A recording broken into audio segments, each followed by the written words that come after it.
I know what you want. You only marry for money. Stop talking nonsense.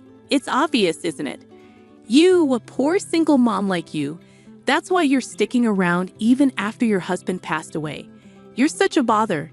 Every day, Emma, who's 35 years old like me, throws these mean comments at me. My dad died when I was young, and I grew up with just my mom. She kept working even after she got married again, so we weren't super poor. But we weren't rich either. But my mom was always happy, and she worked hard for me, so I never really felt alone. I planned to work after high school, but my mom had been saving up for my college.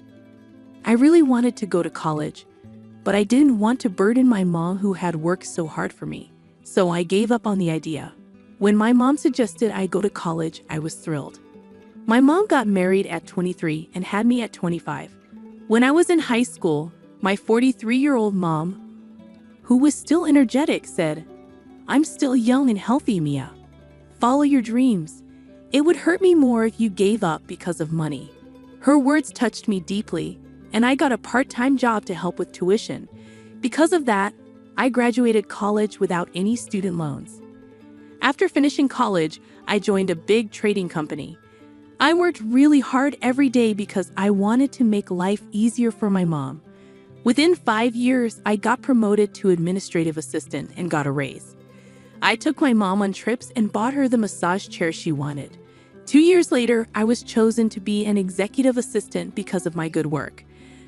I started dating Ethan, the president's son, and we eventually got married. When I told my mom, she was so happy she cried tears of joy. But our happiness didn't last long. Just 2 years into our marriage, my husband suddenly passed away. He collapsed at work, clutching his chest, and despite rushing him to the hospital, he couldn't be saved. I had said goodbye to him that morning, never imagining it would be the last time. I was in such shock that I couldn't even speak. Losing a husband was unimaginable, and I couldn't help but think of Benjamin, the president who had lost his only son. He looked so alone and devastated, just like me. Even after getting married, I kept working as the executive assistant, spending a lot of time with the president, who was clearly heartbroken. But amidst the grief, one person didn't seem affected at all: Emma. Living together after my marriage, I quickly noticed her indifferent attitude.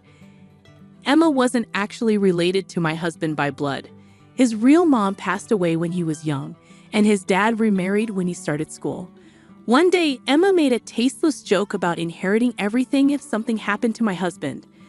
I was taken aback and reminded her of the inappropriate timing. Emma denied any ulterior motives, but her words left a bitter taste. It was evident she had her eyes on my husband's wealth, despite her protestations of love and loss.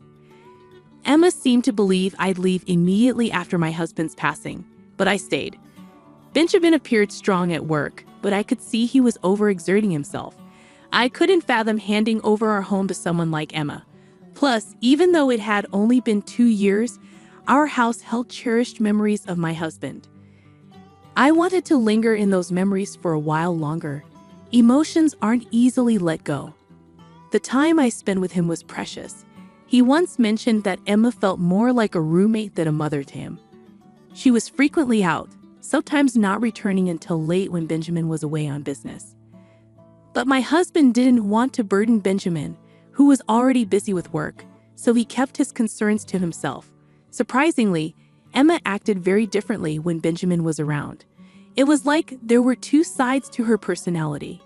When Benjamin left for work, Emma would bid him farewell with a smile. "Take care of Ethan for me," Benjamin would say. Emma would respond warmly, assuring him that Ethan was precious to her too, and that she trusted Benjamin to take care of him. Once Benjamin was gone, Emma's demeanor changed. Her smile faded, and she would make plans to go out with friends or to the movies. When I questioned her plans, she would brush it off, reminding me not to trouble Benjamin unnecessarily, as he was working hard for us. "If you say anything, he'll worry and won't be able to focus on work. Just study quietly at home every day, all right?" Got it. That became our routine, but Benjamin didn't seem too bothered once he got used to it. In fact, he preferred not being the center of attention. As a child, he saw Emma as more of his dad's wife than his own mother. Benjamin always appreciated Emma's presence when he was young, allowing his dad to focus on work. The company Benjamin now managed was a legacy from his step-grandfather, and he showed a natural talent for running it. Under his leadership, the company flourished, managing 5 businesses with annual revenues in the hundreds of millions. With such responsibilities, Benjamin was always incredibly busy. My husband used to tell me that Benjamin hardly had time to relax at home as a child. Seeing him exhausted from work every day, my husband didn't want to add unnecessary stress. He never mentioned Emma because he felt content and didn't want to bother Benjamin. He was always so relaxed about things. He never seemed like the typical heir to a big company. Did that ever bother you? Nah, not really. As long as she was home, I was fine. It gave Dad peace of mind knowing she was there so he could focus on work.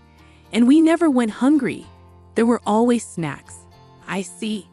My husband shrugged it off with a laugh, never making a big deal out of it. I admired that about him. They weren't mean to me. They just didn't dote on me.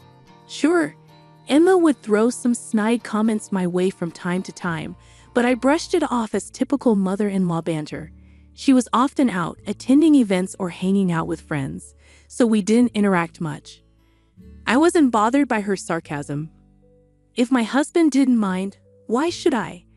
However, Emma's extravagant spending did bother me a bit given my thrifty nature. But since neither Benjamin nor my husband raised any concerns, I kept my thoughts to myself. After my husband passed away, seeing Emma enjoying shopping and luxury with a carefree attitude made me uneasy. Emma, please try to support Benjamin. Even though he acts fine, he's really lonely. I pleaded. Why should I listen to you? What's your motive? Are you trying to get into our family for inheritance? I've never even thought about that. Well, Ethan's gone, so why don't you leave too? I'm not leaving. Benjamin said I can stay as long as I need to. Emma gave me an irritated look, but didn't say more.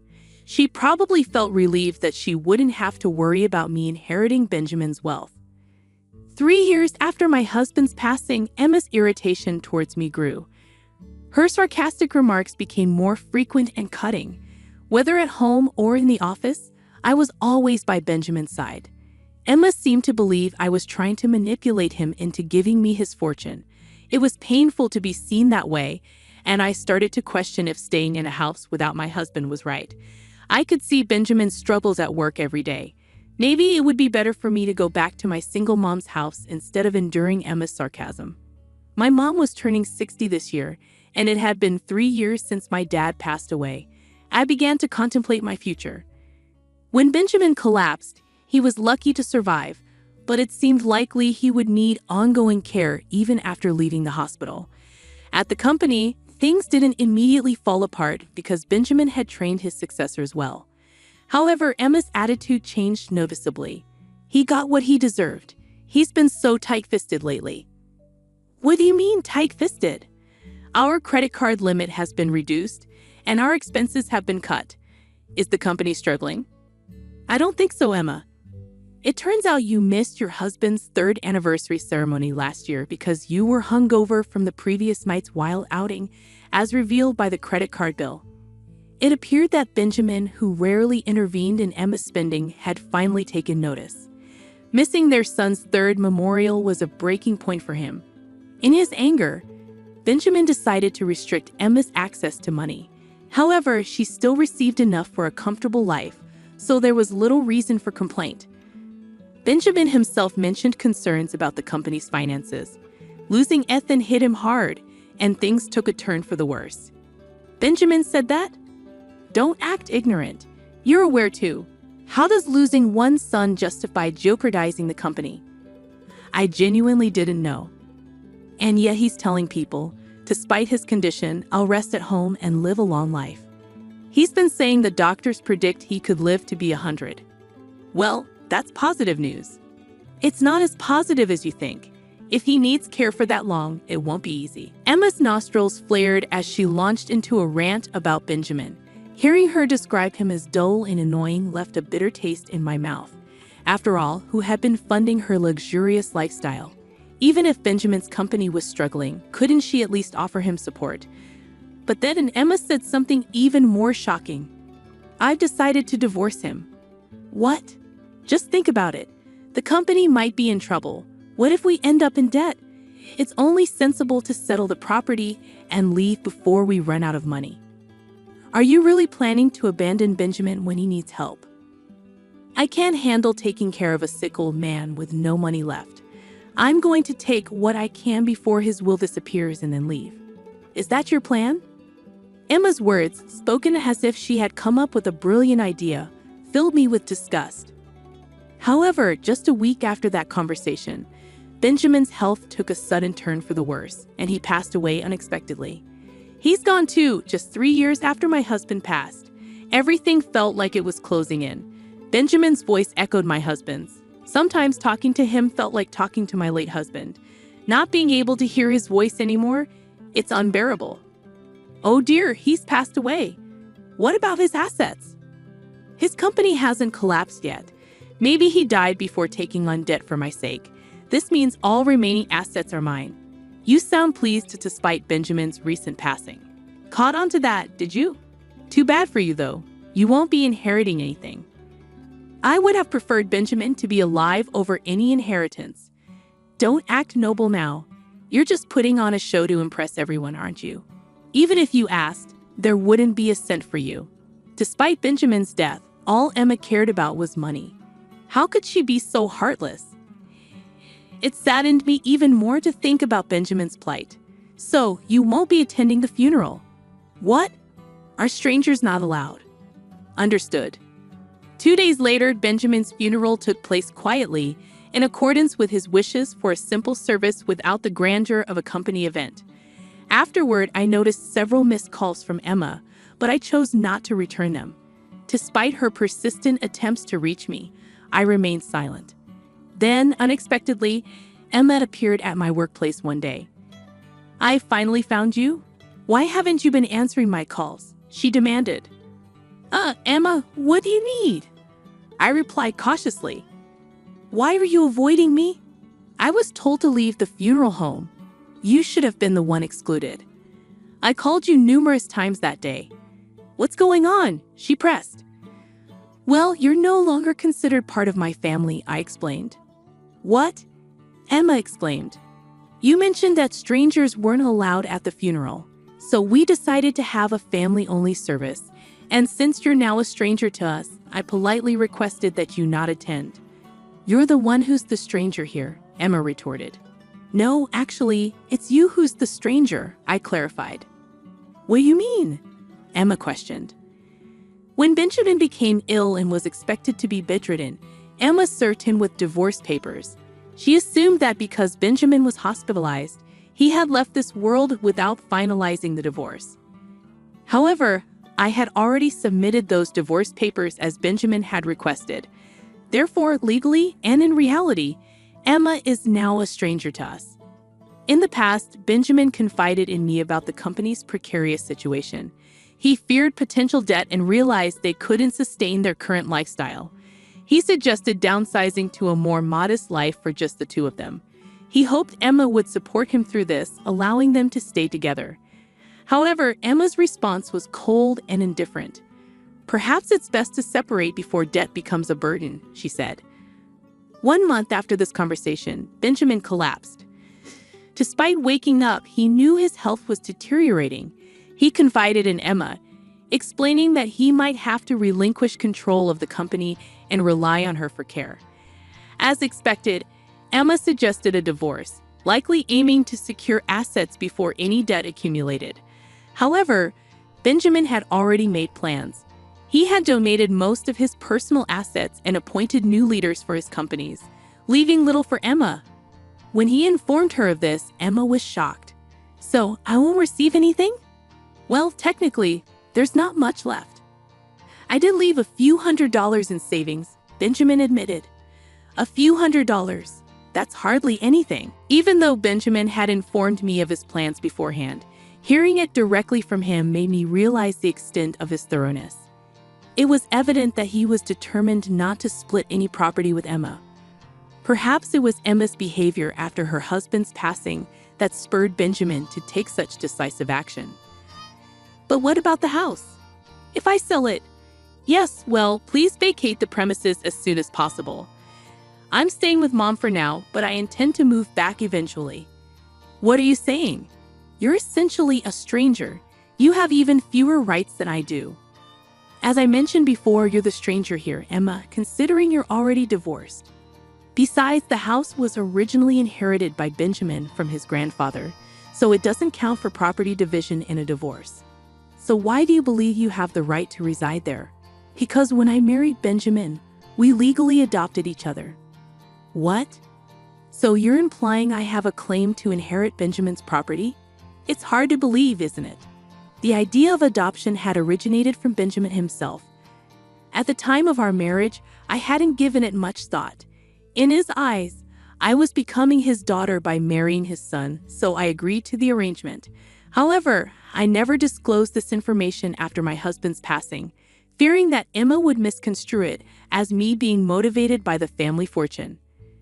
I have work to attend to. Could you please leave? I've instructed Emma that any communication should go through our lawyers. I've sought guidance from our company's legal advisors. I called security to escort Emma off the premises, making it clear she was not welcome back. Despite her resistance, she left quietly when I threatened to involve the police. She tried to contact me numerous times afterward, but I chose to ignore her completely. Her persistent attempts to claim our fortune only led to a flood of complaints to our lawyer. Our company was thriving, much to Emma's bewilderment. She argued that if it were bankrupt, there would be wealth to divide. However, the company had already been passed on to a successor before Benjamin's passing, rendering it no longer his possession. As a result, there was nothing left for Emma to stake a claim on. Regarding the family's real estate holdings, everything had been settled in the divorce prior to Benjamin's passing. Our lawyer patiently clarified to Emma that she had no claim to any of it. It was evident that Emma had been persistent in her pursuit, much to the lawyer's exasperation. Emma, under the mistaken belief that she was entitled to a portion of the will, had incurred substantial debt on her credit card. Now, she found herself burdened with the task of paying it off, working multiple part-time jobs from dawn till dusk. However, her financial struggles were not my concern. Emma was a decade younger than Benjamin, having married him at 25 and now being 55. With almost 30 years of marriage behind them, Emma was entitled to survivor benefits from the Social Security taxes Benjamin had paid even after their divorce. However, she would only become eligible for these benefits upon reaching 60, which was still 5 years away. Additionally, she needed to have filed for a division of the pension within 2 years of their divorce. I wasn't certain if Emma was aware of these requirements, nor did I feel any obligation to inform her. I harbored no sympathy or responsibility for Emma's welfare. Currently, I reside in the home I once shared with my mother, Benjamin, and my late husband. My days unfold calmly and serenely. There are moments when memories of my husband and Benjamin bring a smile to my face, mingled with tears. Yet, recalling their warm smiles inspires me to embrace each day with joy.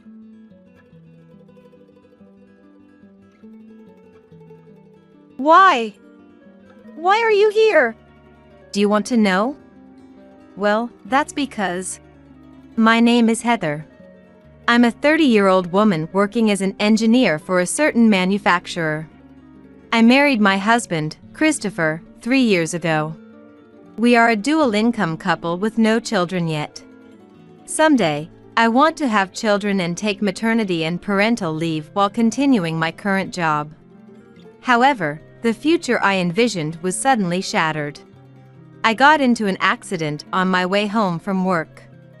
On this day, Christopher was on a long-term business trip overseas, so my parents rushed to the hospital to handle the admission procedures and everything.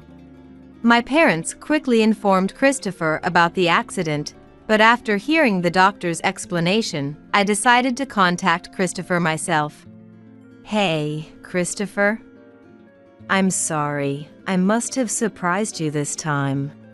Really? I was shocked. I can't rush back immediately. How's your body? Are you okay, Heather? I've informed my company, and I'll return in 3 days. I could sense Christopher's concern over the phone. So I said this. Well, it seems I've been left with a paralysis on one side of my body due to the accident. What? Paralysis on one side of your body? Will it get better with rehab?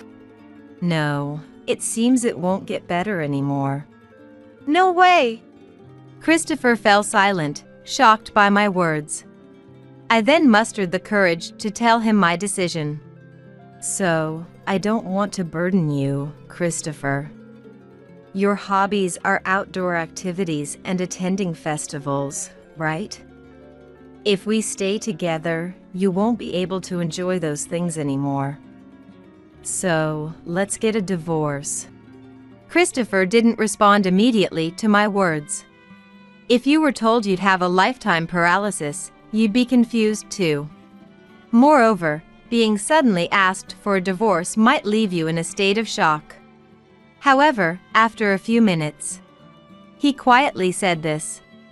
Okay. If you say so, Heather. You're stubborn, and once you've decided something, you don't change your mind. Yes. Thank you for understanding. After Christopher agreed to the divorce, we ended the call. Then, we switched to texting each other.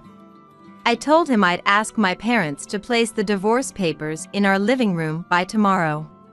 I also mentioned that we would decide on the distribution of property and other details after I get discharged from the hospital. Of course, I also asked him not to visit me at the hospital. Seeing Christopher's face any longer was too painful for me. Honestly, even though I was the one who brought up the divorce, I was a bit shocked at how quickly he agreed. But Christopher has his own life. And I have my own life too. There's no time to be depressed. I have to start moving toward the next phase of my life immediately. As I said, I asked my parents to get the divorce papers and fill them out. Then, I told them to place them in the living room. 3 days later, Christopher seemed to have returned as scheduled. He went to our home and submitted the divorce papers. I just came back from the office. I see. Yeah. Take care, Heather. You too, Christopher. He called me after returning from the office. With this brief conversation, our 3 years of marriage ended. A week after that call, I was waiting for someone in the lobby of the city hall. Hey, this way. Hurry up. Well, calm down, Amy. We still have plenty of time before they close the reception. A couple hurriedly approached the counter at the city hall. I stood in front of them, smiling warmly. Long time no see, Christopher. And nice to meet you, Amy. Who are you? And how do you know my name? Are you some kind of stalker? Amy, meeting me for the first time, looked at me suspiciously. But the man, Christopher, stared at me with a pale face. Heather, what are you doing here? And why are you standing? Christopher looked at me with a face full of shock. And rightfully so. The woman who wasn't supposed to be able to move was standing firmly on her own feet without crutches or anything. It had only been about a week since we separated because of my supposed paralysis, so his confusion was understandable. Is it that surprising to see me standing? Why? Well, you said you were paralyzed on one side of your body. And that's why you wanted a divorce, so I held back my tears and agreed. Christopher spoke as if he were the one who had been abandoned, but I corrected him calmly. What are you talking about? Holding back your tears? When I asked for the divorce, you agreed right away. That's because, Heather, when you make up your mind, you don't change it. And now, just days after our divorce, you're here with a marriage certificate. Is that what someone who held back tears would do? This is... Christopher hastily hid the marriage certificate he was holding behind his back. But it was too late. Hey, who is this woman? Why is she talking to you so familiarly? Amy, the only one still not understanding the situation, spoke up with dissatisfaction. So I decided to explain everything to them. Amy, nice to meet you. I'm Christopher's ex-wife, Heather. What? You are? You're the former wife who ignored and looked down on Christopher. I've heard him complain about you so many times. And you just dumped him unilaterally. I can't forgive someone like you. Apparently, Christopher had been telling her all sorts of things about me while we were still married. Hearing her outburst, Christopher looked flustered. Hey, Amy, don't say things like that. And Heather, you need to explain why you said you were paralyzed on one side of your body and now you're standing. Well, actually, I wasn't involved in a major accident. There was a big accident near me, and I fell in shock and sprained my ankle. It was such a minor injury that I felt bad about even being in the hospital. What? So you lied about being paralyzed? Just to get a divorce? When I explained the truth, Christopher, ignoring his own actions, blamed me. Did you want to divorce me so badly that you lied about it? Does that mean, were you having an affair? Isn't that you, Christopher? Trying to remarry just days after our divorce is proof enough. No, that's not it. I just met Amy a few days ago, and it was like a fateful encounter. We felt so connected that we decided to get married without dating first. He tried to defend himself, insisting he wasn't cheating. However, Amy wasn't going to stay silent at his excuse. Glaring at him, Amy started to argue back.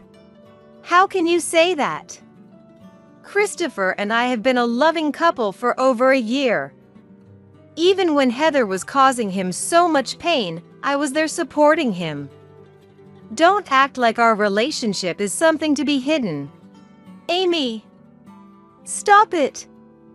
Do you want to get sued for damages?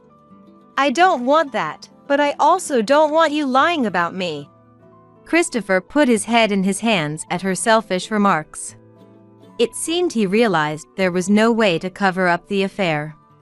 Dropping the pathetic excuses, he returned to the main issue. Yes, I did have an affair with Amy. But that doesn't mean I can forgive you for lying. Why did you lie about having hemiplegia? It wasn't a lie. I fell during the accident. And this prototype got broken. Saying this, I took out the mechanical doll from my bag. This was a mechanical doll I had been developing since I joined the company, and I had finally completed the prototype recently. When I brought it home to work on it, I got caught in an accident and the doll's half sides stopped moving.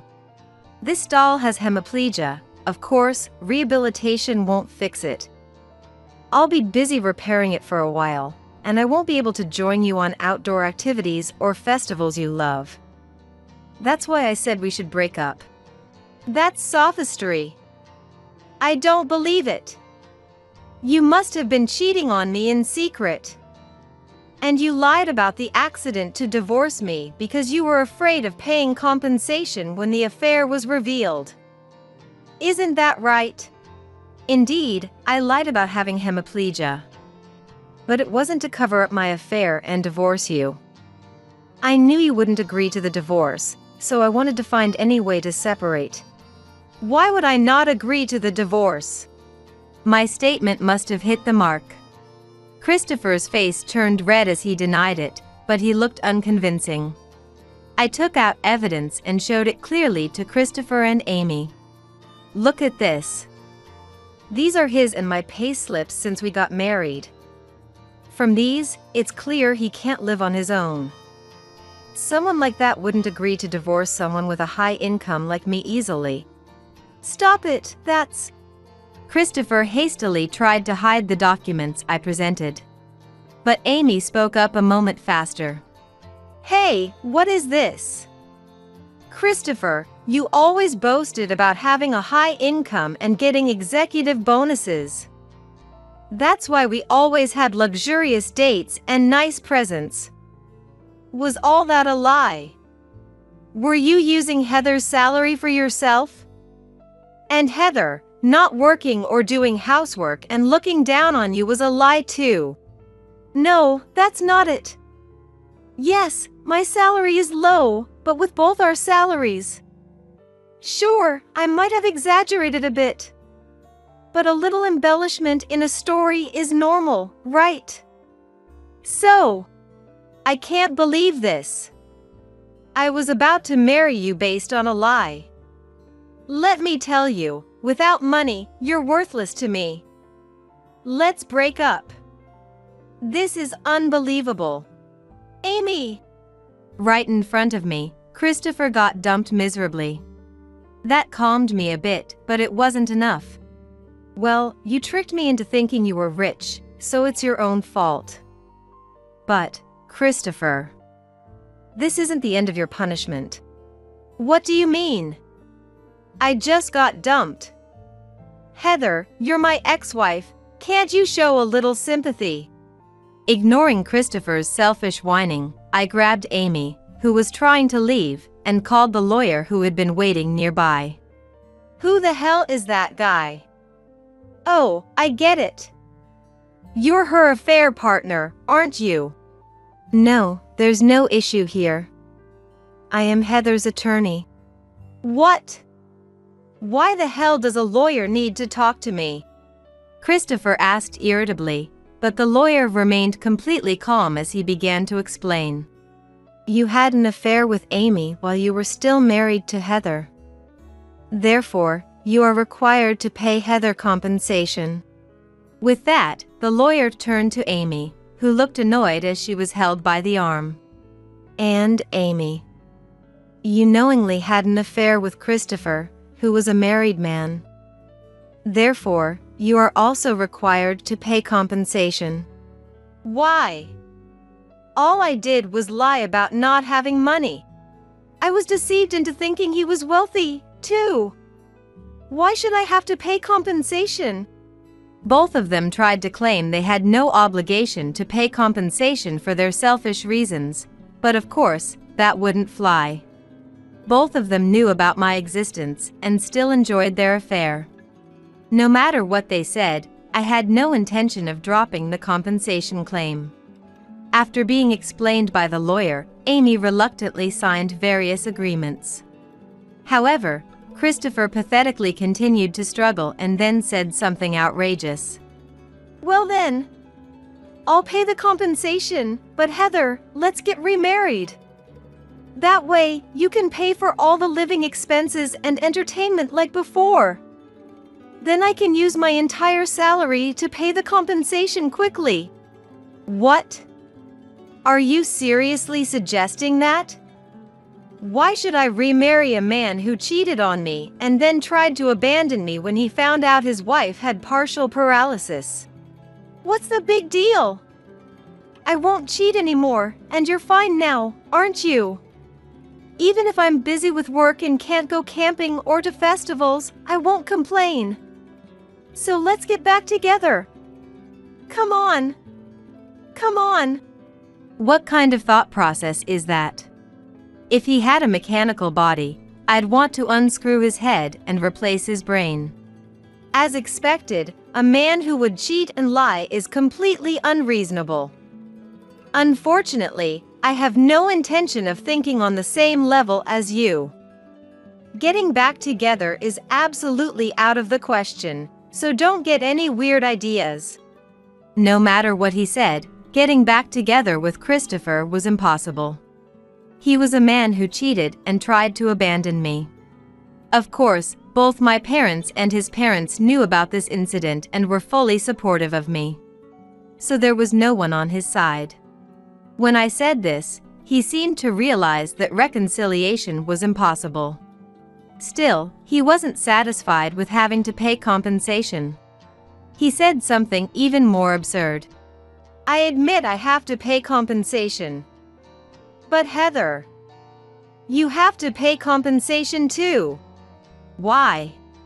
I didn't want to keep listening to his nonsense, but I replied anyway. Then, with a smug look on his face, he said, "Because you were cheating too, right? And you lied about having partial paralysis to get a divorce. That lawyer just said he wasn't your affair partner. That means you're still cheating with someone. I'll find out who it is and claim compensation. Get ready." Sigh. Fine. If you're so insistent, go ahead and investigate as much as you like. Not only can you look into it yourself, but feel free to hire a private detective or an investigation firm. Use your own money and do whatever it takes to satisfy yourself. You can act all calm and collected now, Heather, but that won't last. It's too late to apologize later. I don't need any private detective or investigation firm. I'll find proof of your affair myself. Christopher declared this and then left, laughing maniacally. After that, he must have actually investigated me. There were several times when I felt like I was being followed when I went to work, and my parents said they saw him around their house. But since I wasn't cheating in the first place, there was no way Christopher could find the kind of evidence he was hoping for. And to my astonishment, he had apparently even skipped work without permission to spy on me. 2 weeks later, he called me, crying, "Heather, when are you going to show me proof of your affair? I've been skipping work without permission, and now they're telling me they're going to fire me. Take responsibility and give me some money to live on." What are you talking about? It was your decision to lurk around without taking paid leave, wasn't it? Don't blame others for your actions. So, did you find any proof of this supposed affair? If you haven't, then I'm going to start suing you for stalking. Amy already paid me compensation, but you're the only one dragging this out. Ugh, ugh. Of course, I hadn't done anything, so there was no way any evidence of an affair would be found. After conducting his investigation, Christopher must have realized this. Reluctantly, he finally agreed to pay the compensation. After that, he was fired from his previous job, but he managed to find another job.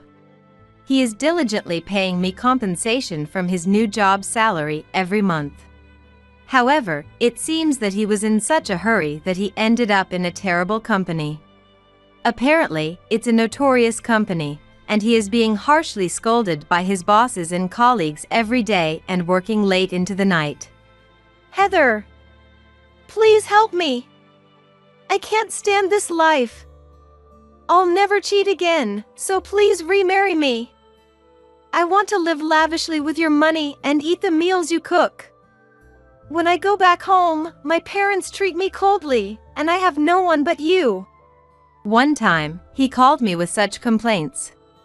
But no matter how much he said he had no one but me, I had no feelings for him anymore.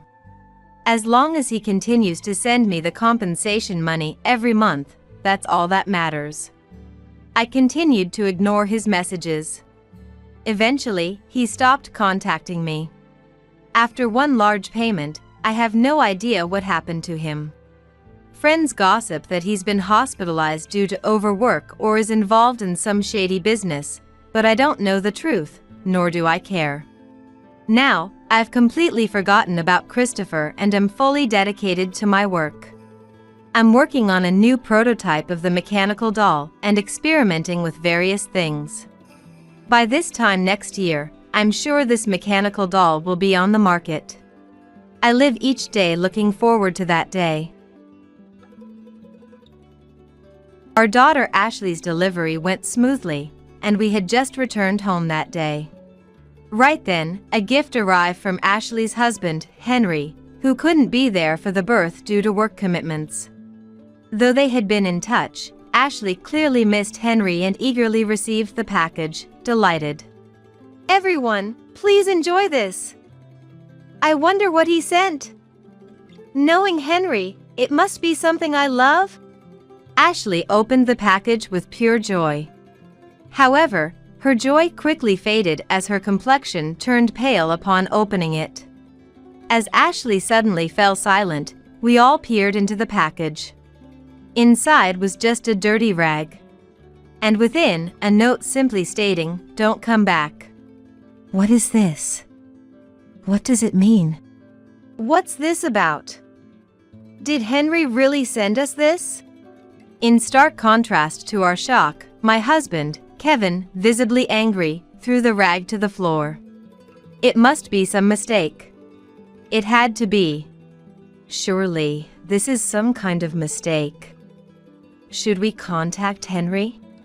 I gently asked the clearly distraught Ashley, who had become silent and looked down, saying nothing more.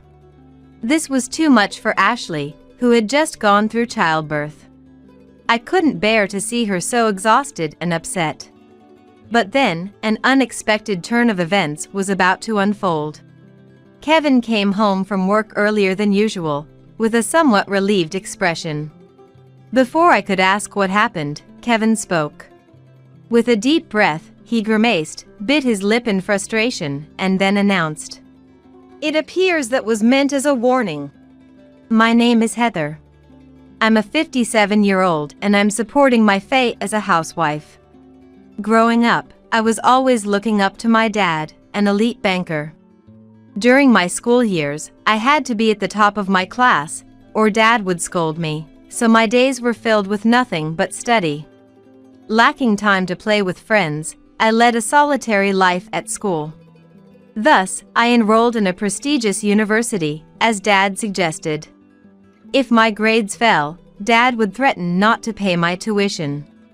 However, as I was preparing to find a job, Dad passed away in a car accident.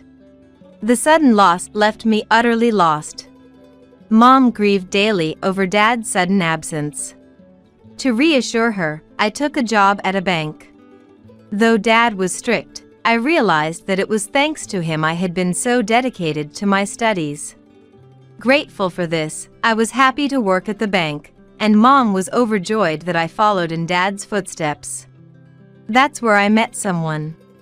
Most of my colleagues quickly married and left the job. In our 20s, only women with no desire to marry or those like me, completely dedicated to their work, remained. The bank was a busy place, making it hard to blend in with others around. Even though I was capable at my job, my inability to marry was mocked by my boss. Still, I diligently applied what I had studied in college to my work. Then, one day, after years of this routine, I was introduced to a man by my boss. That man was my husband, Kevin. In the company, he was known as a competent worker, trusted by our boss, and beloved by his colleagues. Being introduced to Kevin, who was cheerful and good-natured, took me by surprise initially. Though we had worked together on several occasions, our interactions had been limited to work-related conversations. The idea of going on a date with him was beyond my expectations. Yet, I found myself accepting his invitation to dine out. Kevin, with his constant SE, turned out to be a very kind and considerate person.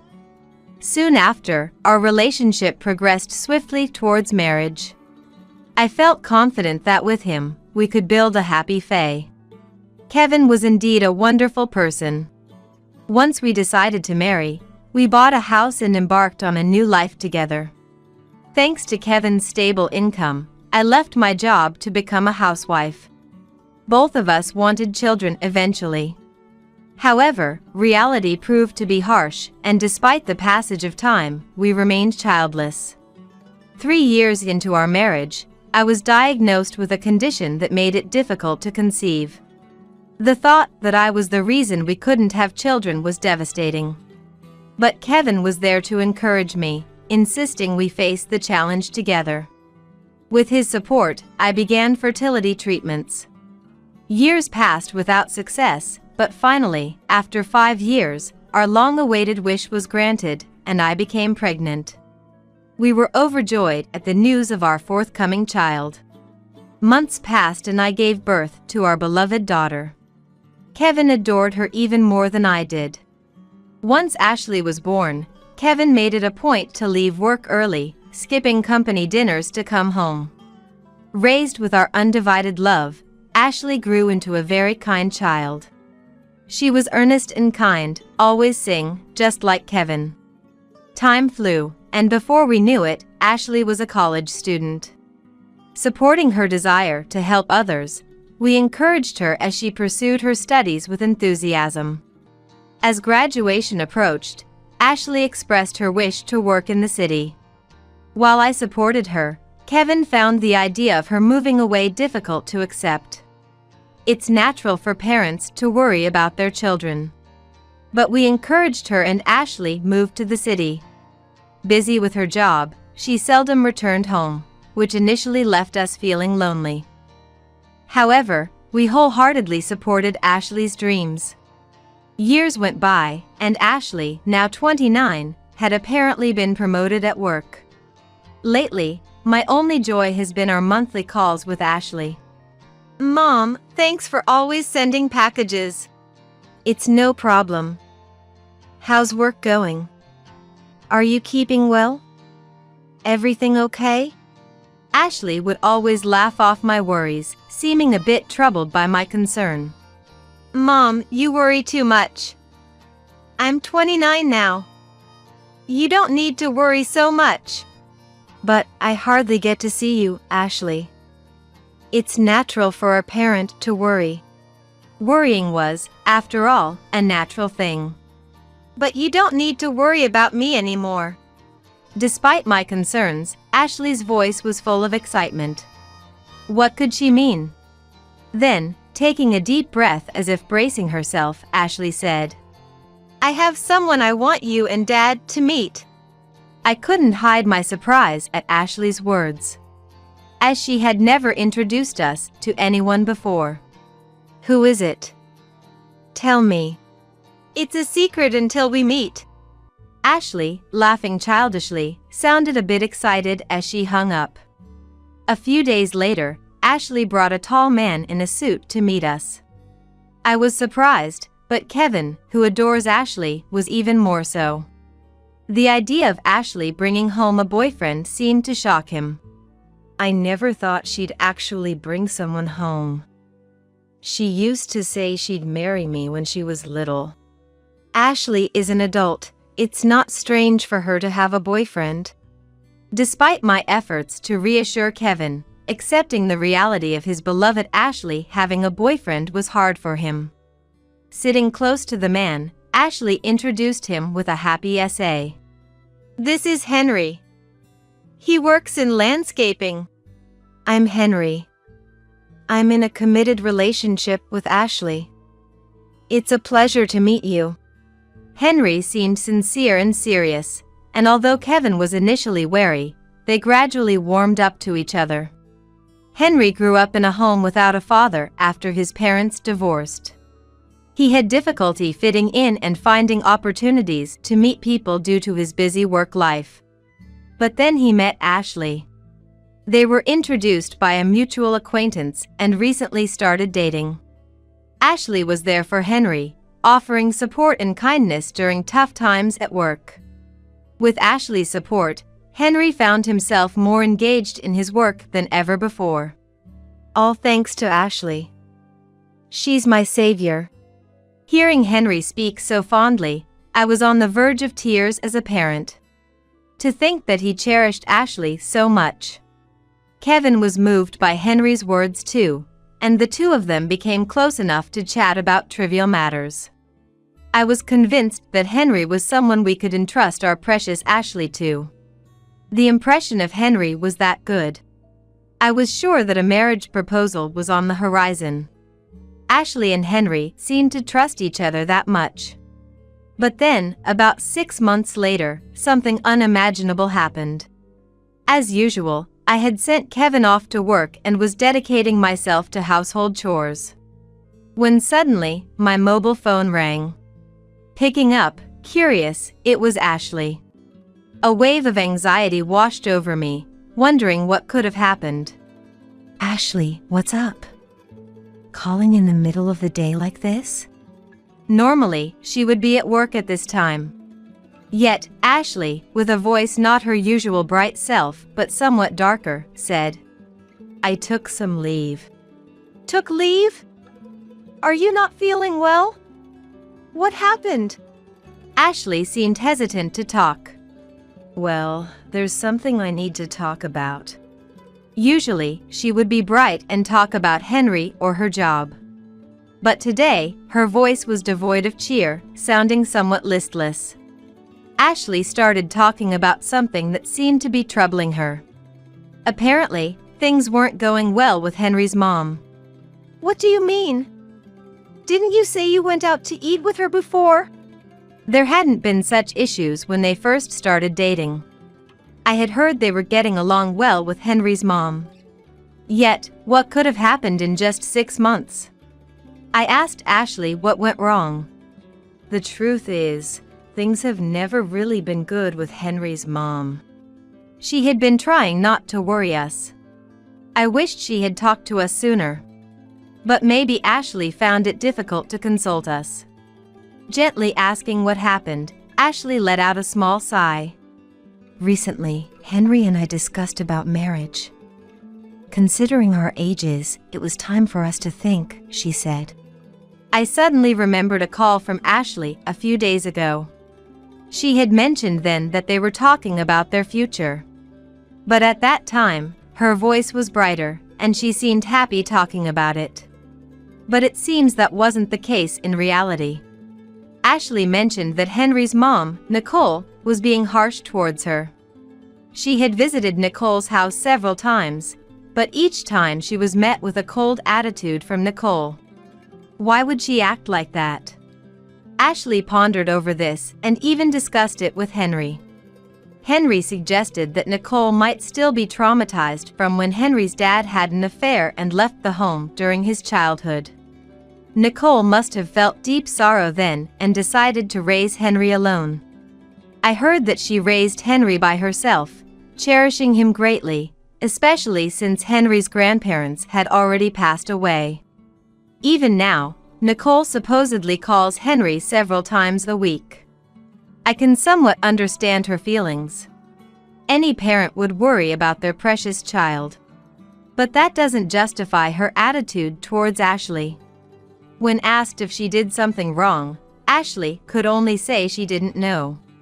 With marriage talks with Henry underway, it seems Ashley wants to avoid worsening her relationship with Nicole. Ashley said this, looking very downhearted. It was the first time I saw Ashley so troubled. I told her that perhaps she should talk it over with Henry. Though Ashley's voice was somber, sharing her concerns seemed to lighten her heart. She said she would discuss it thoroughly with Henry and try to persuade Nicole to understand. Despite some apprehension, I decided to leave it to Ashley.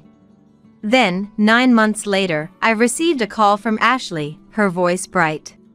Henry proposed to me. She reported her engagement with a joy I hadn't heard before. While I was delighted with the sudden engagement news, Ashley's previous concerns came to mind.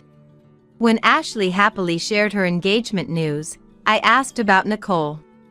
Then, Ashley's previously bright voice turned a bit somber as she began to speak. Apparently, Nicole, who dotes on Henry, had not approved of the marriage. Moreover, the engagement announcement seemed to have made Nicole colder towards Ashley. It seemed Nicole felt like Ashley was taking Henry away from her, and despite Henry's attempts to persuade her, it didn't go well. After much deliberation, they decided to go ahead with the marriage despite Nicole's objections. On one hand, I was upset at Nicole for treating Ashley harshly. On the other hand, I felt helpless about not being able to say anything strong to the people Ashley would be dealing with. Reluctantly, I told Ashley, "Let me know immediately if anything happens." They had decided on their new home and were proceeding with the moving arrangements. I wholeheartedly congratulated Ashley and Henry. But then, not long after, Ashley and Henry came to our house saying they had something to discuss. "What's happened?" Kevin asked anxiously. The two exchanged glances and then said happily, "I'm going to be a mom." She showed us an ultrasound photo with a happy expression. There, a still tiny baby was pictured. We were overjoyed, especially Kevin, who was more excited than anyone about the grandchild's arrival. "I can't believe we're going to have a grandchild. There's nothing happier than this." "You're exaggerating. I haven't even fully realized it yet." Ashley, blushing with a shy SA, made me suddenly think of something. It was about Nicole.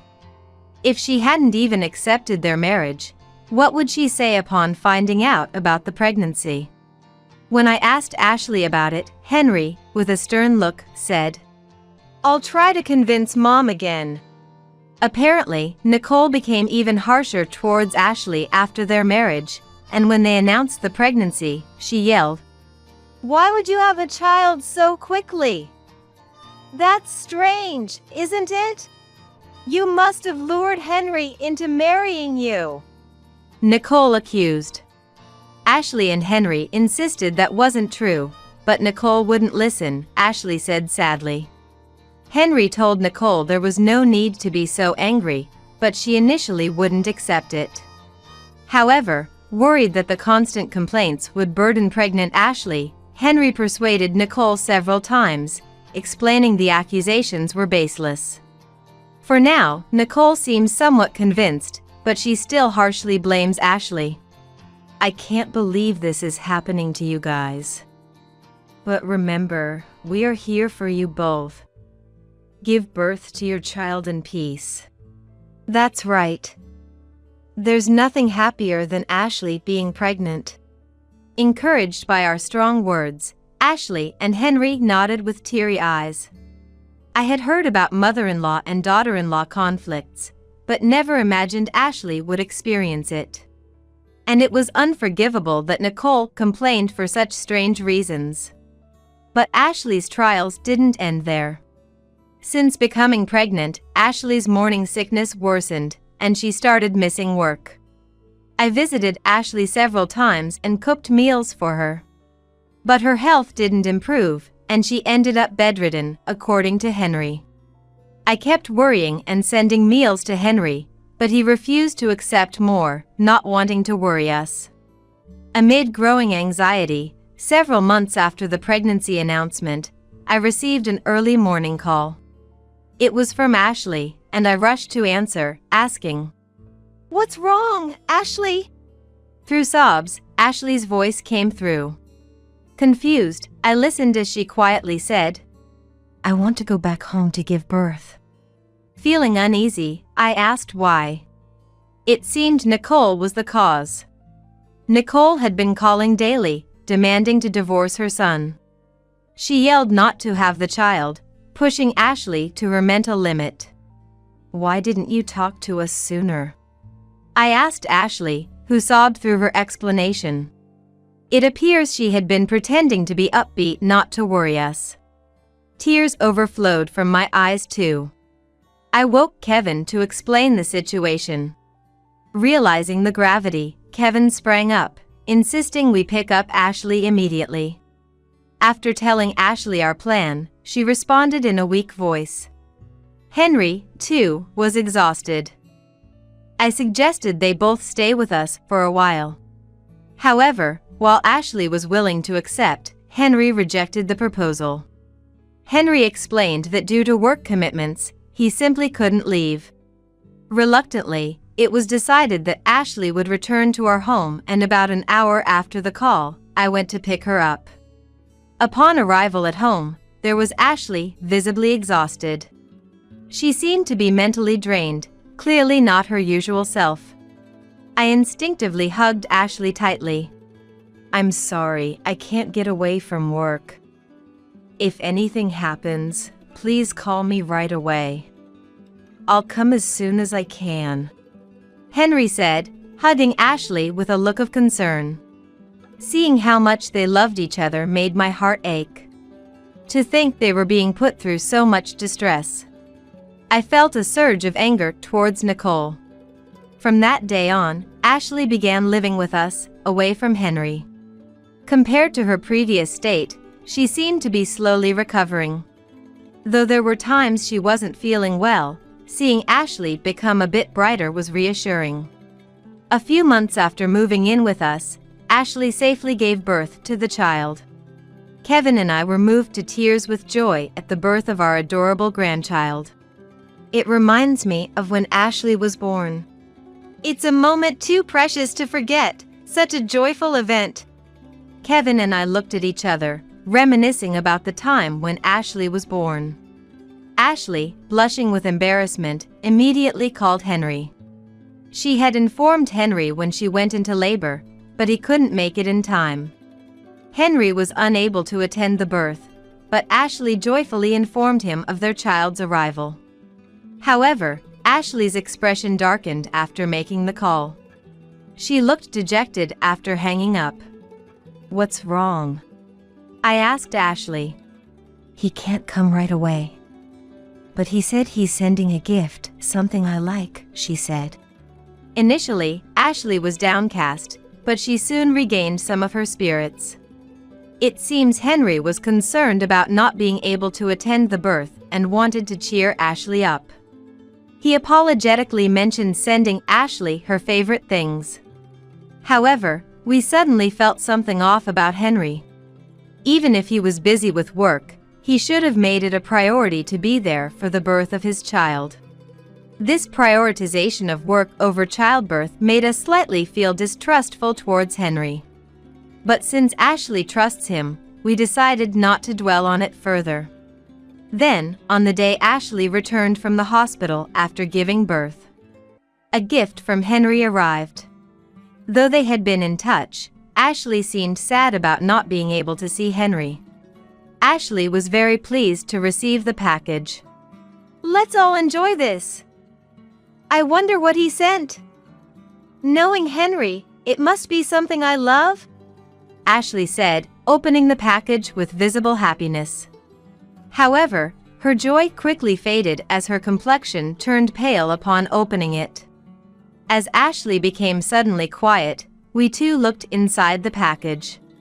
Inside was just a dirty rag. And within, a note simply stating, "Don't come back." "What is this? What does it mean?" "What's this? Did Henry really send us this?" Contrary to our shock, Kevin, visibly angry, threw the rag to the floor. "It must be some kind of mistake." "Surely, this is some kind of mistake. This doesn't make sense. Should we contact Henry?" I gently asked Ashley, who had become silent and looked down, saying nothing more. However, Ashley remained silent, her face downturned, not speaking anymore. We focused on comforting Ashley, who was deeply distressed. To think she had to face this treatment after just giving birth. We couldn't bear to see Ashley so worn out. But then, an unexpected event occurred. Kevin came home from work earlier than usual, with a somewhat relieved look on his face. Before I could ask what happened, Kevin began to speak. "I contacted Nicole. It seems that was meant as a warning." I was shocked at Kevin's words, uttered with a heavy sigh. It turns out the perpetrator of the package was not Henry, but Nicole. Kevin had tried to reach out to Henry on the day the package arrived, but got no response. With no other choice, Kevin contacted Nicole and confronted her. He couldn't stand to see Ashley sad any longer. Nicole confessed to taking a package meant for Ashley from busy Henry, swapping it with a dirty rag, and sending it. While shocked at such an unexpected revelation, I couldn't understand why she would do such a thing. However, Kevin's expression remained stern. "Nicole was trying to protect Ashley by being harsh on her all this time." Upon being pressed, Nicole confessed everything to Kevin. Nicole confessed that she had once heard from a drunken Henry about embezzling company funds. With the issue unresolved and Ashley's marriage to Henry hastily decided, Nicole panicked. To prevent Ashley from getting involved in any trouble, Nicole admitted to being harsh towards her. It was Nicole's way of advising Ashley to stay away from Henry. The shock left us speechless. But we couldn't let Ashley continue to be saddened by this. We wanted to push for a divorce immediately, but we knew neither Ashley nor Henry would agree. So, we took immediate action. First, we contacted Nicole.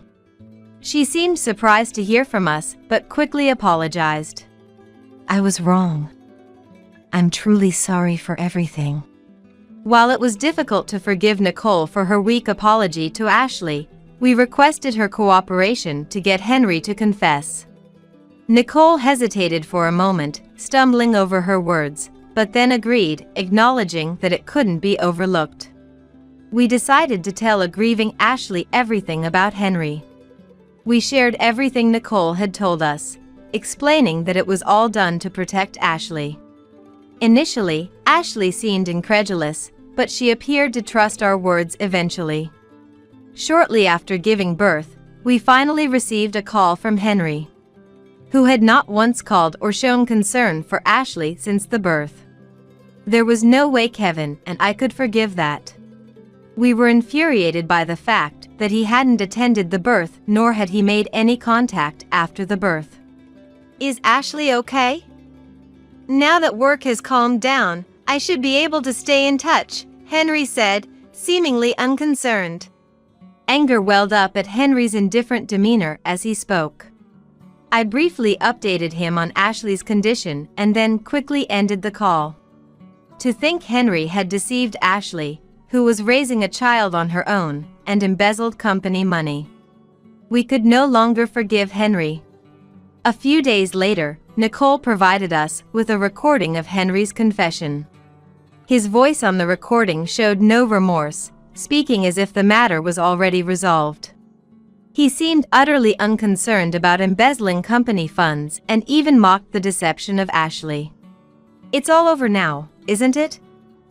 I've got a beautiful woman and have played the part of a good husband, he said. To think he thought of Ashley in such a way. With all the evidence compiled, I handed it over to Ashley. Ashley seemed resolved, initially saddened but unwilling to let her child be saddened, and sent the recording to Henry's company. It was 3 days later when Henry, unaware of these events, contacted Ashley. Suddenly, Ashley's mobile phone began to ring. There were multiple incoming calls from Henry. Ashley, now a protective mother, answered the phone with a strong stance. What? I'm busy, you know. What's this about? Explain yourself. Why do you know about the embezzlement?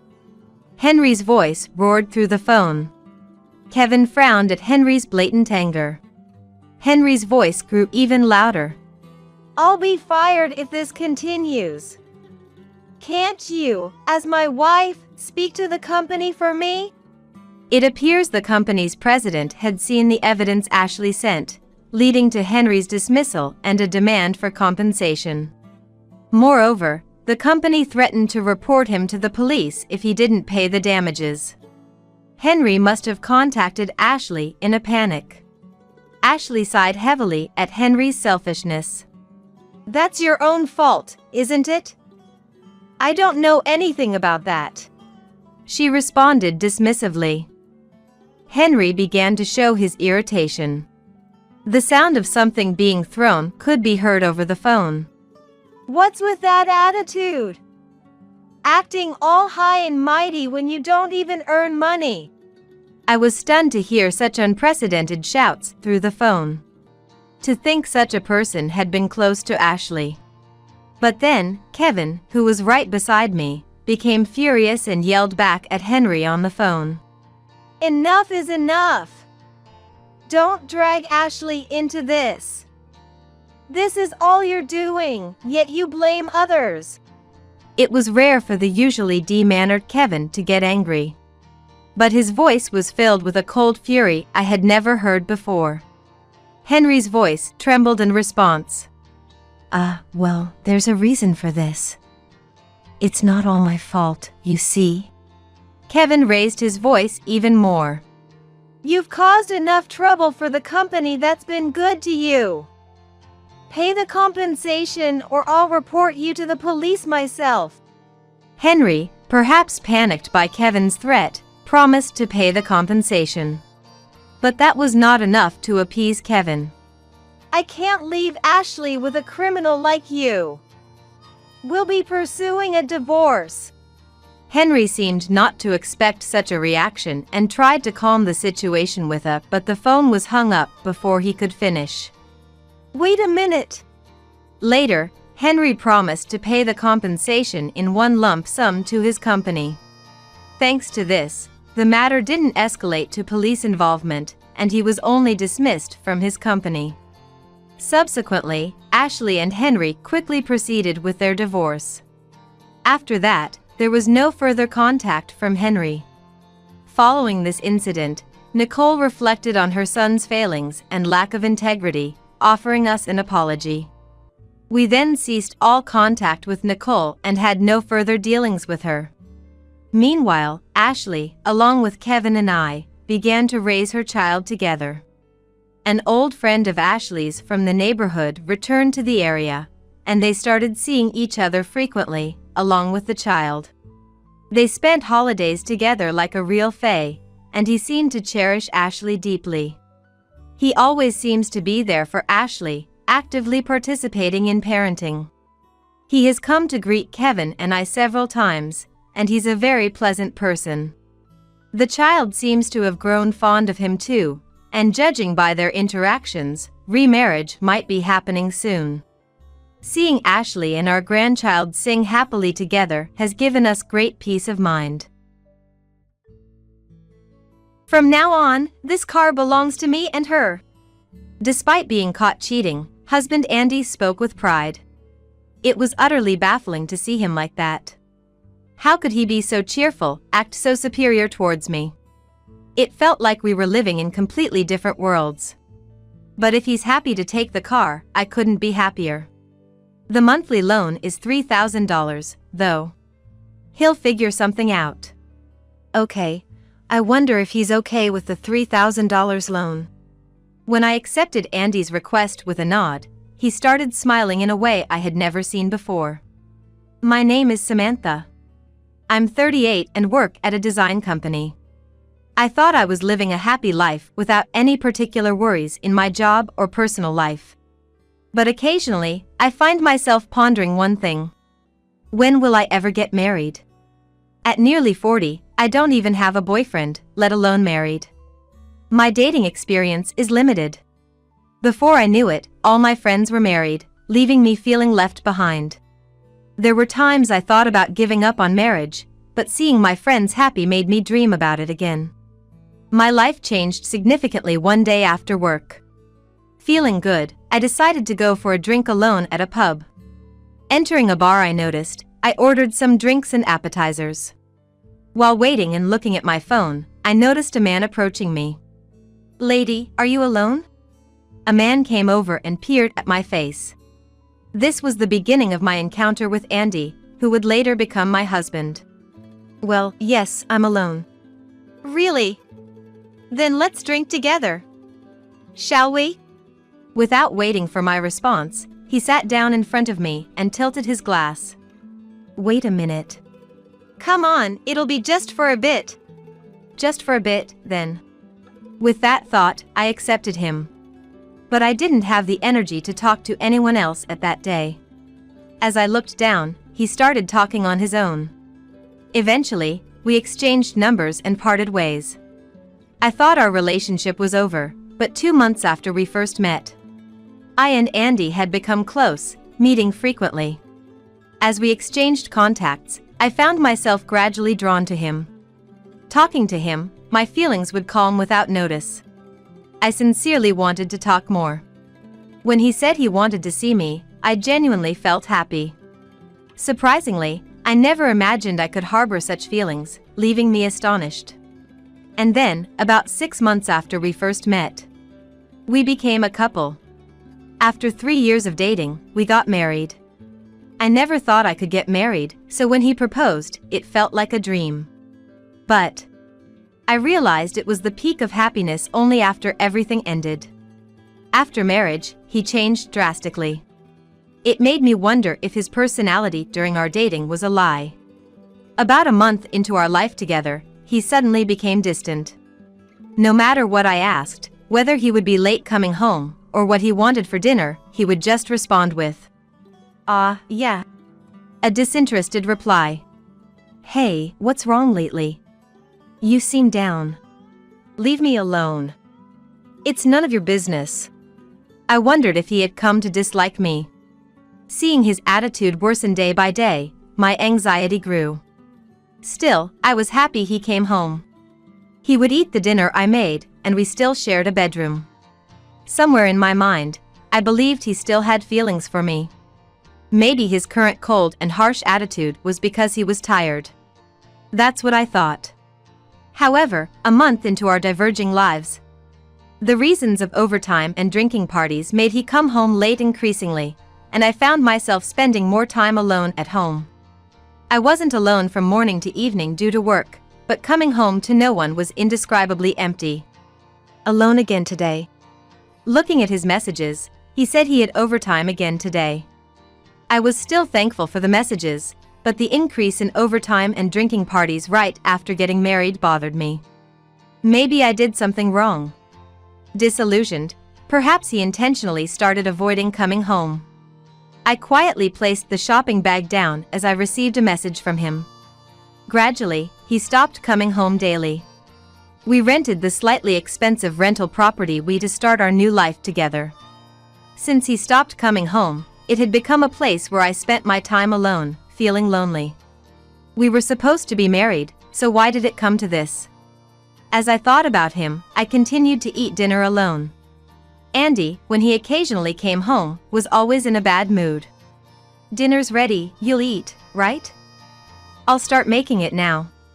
I prepared dinner as usual and served it to him. However, after tasting a bite of the side dish, he stopped eating. What's wrong? Not hungry? I've thought this before, but the food you make is really terrible. I was stunned by the words said to me for the first time. Until now, he had said it was delicious and had seconds many times. He used to say that he wanted to eat my dishes rather than fine dining restaurants, even a special day like an anniversary. But why suddenly? Sorry. I didn't know it was bad. I'll clean it up. Don't touch it. He glared at me sharply and started eating again. But he didn't look like he was enjoying it, his face always crumpled. He started to complain about the cleaning and laundry I did. The coffee cups weren't aligned, a picture hanging was tilted. Even a single hair on the floor was enough for him to complain. I work too, so some imperfections should be expected. I began to wonder if it's normal to fuss over such minor things. Of course, I've mentioned several times that I can't do housework perfectly because of work. But he wouldn't budge. In the end, it always concluded, just shut up and do as I say. With him yelling. Sigh. The stress piled up each time I interacted with him. I started to doubt whether marrying him was the right decision. Various emotions swirled, and I even considered divorce. But the fact that I got married at this age, and thinking about the hassle of divorce proceedings, I couldn't bring myself to act. I thought I just had to endure it. Such thoughts had developed over time. But before we got married, I made a significant purchase. It was a luxury car from a well-known brand. Of course, I couldn't pay in full, so I took out a loan. I wasn't particularly into cars, but there was one model I had always dreamed of. I was happy to have it as an adult, and it motivated me at work. I drove it to work and received compliments from car-loving colleagues. Initially, Andy praised the car. That's amazing. Good for you. That's what he said. But as his attitude changed, he began using the car without asking. It was inconvenient because I needed the car for work and shopping. It would have been acceptable if he didn't have a car, but he did. Yet, he preferred mine, which bothered me. Because of this, I had to use the bus for work and walk for shopping. I've addressed this issue with him. Hey, could you stop using my car without asking? I need it too. Come on, it doesn't matter. It does matter to me. Well, I don't care about you.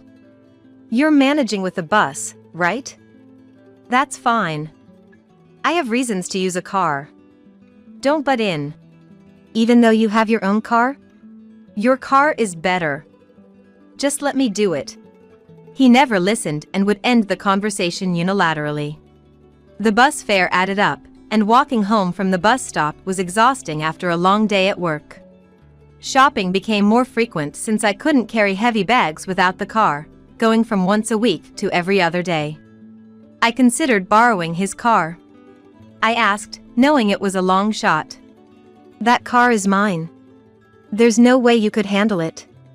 Keep your jokes to a limit. I thought having two cars was unnecessary, but held back from saying anything to avoid angering him.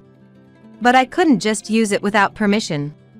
Slight change in the car's parking spot, seat, or steering wheel position would surely infuriate him. That's how he is, so it would be troublesome either way. If I were younger, I might have argued. But I no longer have the energy for that. Andy continued to not come home. He claimed he wasn't drinking because he was driving, but I noticed the scent of a perfume I didn't recognize. It wasn't long before I started suspecting he was having an affair. I had a hunch since the increase in his overtime and drinking outings. But I had neither solid evidence nor the money to hire a detective. I silently acknowledged his infidelity. He probably thinks I'm too dumb to notice his infidelity, believing he can do whatever because I'll just go along with anything. That must be what he's thinking. The marriage I had imagined was far too different from reality. I dreamed of a warmer, kinder relationship where we cared for each other, going on little trips on weekends, enjoying tourist spots. I dreamed of such a family. I thought I could achieve that with Andy, but it was impossible. It feels like this will be my life forever. I sighed and began preparing dinner for one. But then, one day, something happened that changed everything. It was on a day I came home late from overtime. I usually let Andy know when I'll be working late. I did that day too, but I finished earlier than expected and came home. No reply from him. Probably, he wouldn't be home again today. Feeling down, I walked home, but something was different when I arrived. My car was there. Usually, he used to use my car, so only his car was supposed to be parked.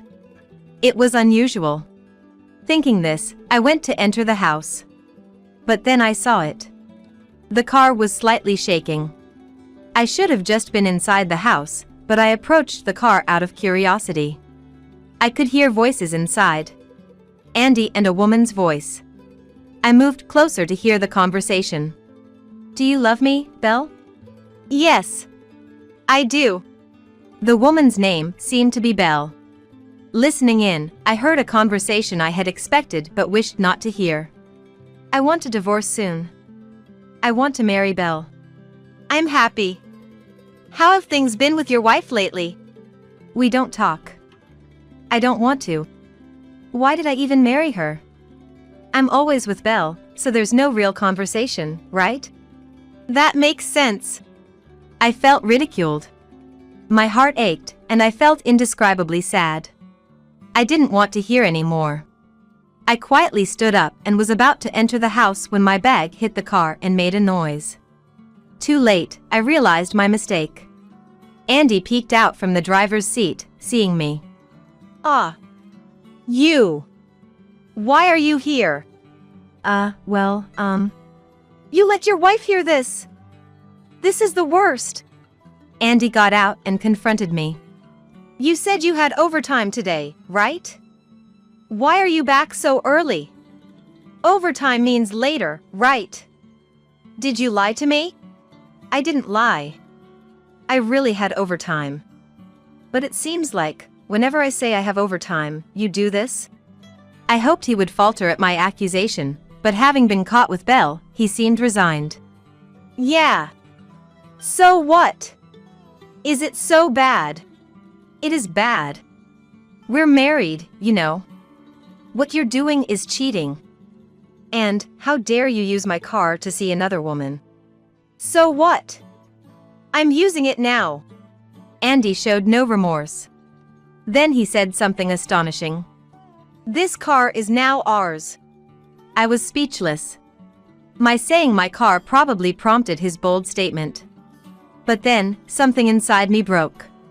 I'd gladly hand over the car, including its loan. Okay, the loan is $3,000 a month though, hope that's okay. I was paying a $3,000 monthly loan. It was a bit of a stretch, but I thought I could manage with my current income. Paying the loan for the car which he was using seemed absurd. But you'll have to pay the loan. What? Why? You keep paying it. Why don't you want to pay? Can't afford it? With your own car and rent, you can't, can you? Provoking him, he became even angrier. What do you mean I can't afford it? Fine, I'll pay. He was probably underestimating the amount because I had been paying it. Later, I transferred the loan and ownership of the car to Andy. During the loan process, I was handed a document detailing the loan by the agent, but there was no particular surprise at the amount mentioned. Whether Andy could really afford the $3,000 or had not thoroughly reviewed the document was unclear. He seemed solely focused on finishing the procedure quickly. After the procedure was completed, the process moved on to divorce. This time, due to infidelity, I hired the lawyer and chose a collaborative divorce.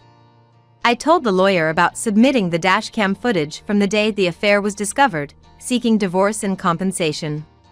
The lawyer gladly took on the case, and after weeks of preparation, the day to settle things with Andy finally arrived. Andy was visibly angry, and Belle was sitting next to him, looking defiant. Despite being told multiple times that hiring a lawyer was overkill, I couldn't disagree more. As the discussion progressed, it was revealed how they met and who Belle was in the first place. Apparently, she is the daughter of an executive at the company where Andy works. She also worked in the same company, same department, and they were acquainted. Of course, Andy knew she was the executive's daughter when they became involved. While he was at fault for initiating, she, knowing he was married and still engaging, was also to blame. I demanded a divorce and compensation from Andy. He said, perhaps out of stubbornness. Compensation. Divorce. Do as you like. I can pay whatever compensation you want. However, Belle seemed desperate not to have Andy pay the compensation. If you pays the compensation, it'll reduce the money I can spend. What a way of thinking. It seemed she was planning to marry Andy after our divorce. Are you okay with your family and company finding out about this? Huh? Do whatever you want. Belle must think my words are merely a threat. Well, if she says to do as I please, then so be it. Since Andy and I both intended to divorce, it was finalized that day. Andy agreed to pay the compensation, and we dissolved the marriage. Of course, Andy and Belle's relationship was later exposed to her company. After the divorce, I moved to a house near my workplace and continued to live comfortably. No need to accommodate anyone. No need to worry about the car loan. What a wonderful life. I wonder if I could have continued this lifestyle if I hadn't been married. I must admit, I've regretted it at times. Perhaps because I now have more financial freedom, coworkers have mentioned that I look healthier.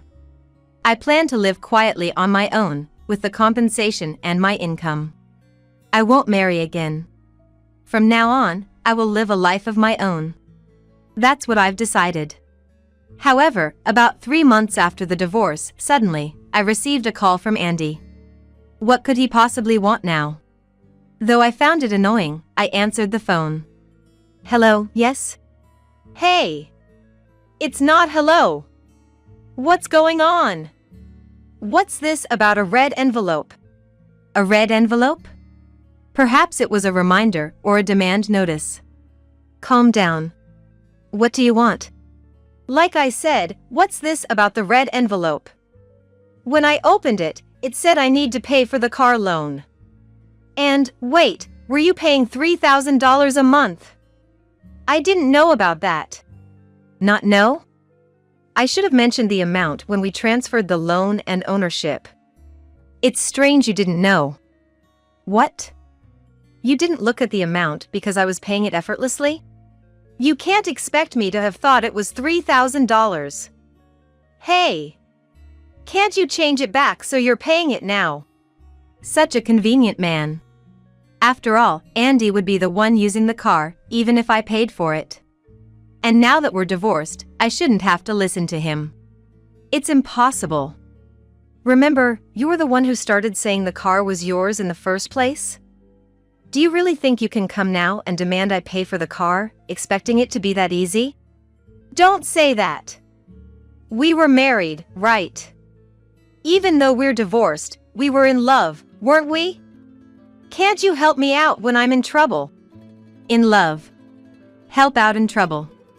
What is he talking about? I understand we were married, hence in love.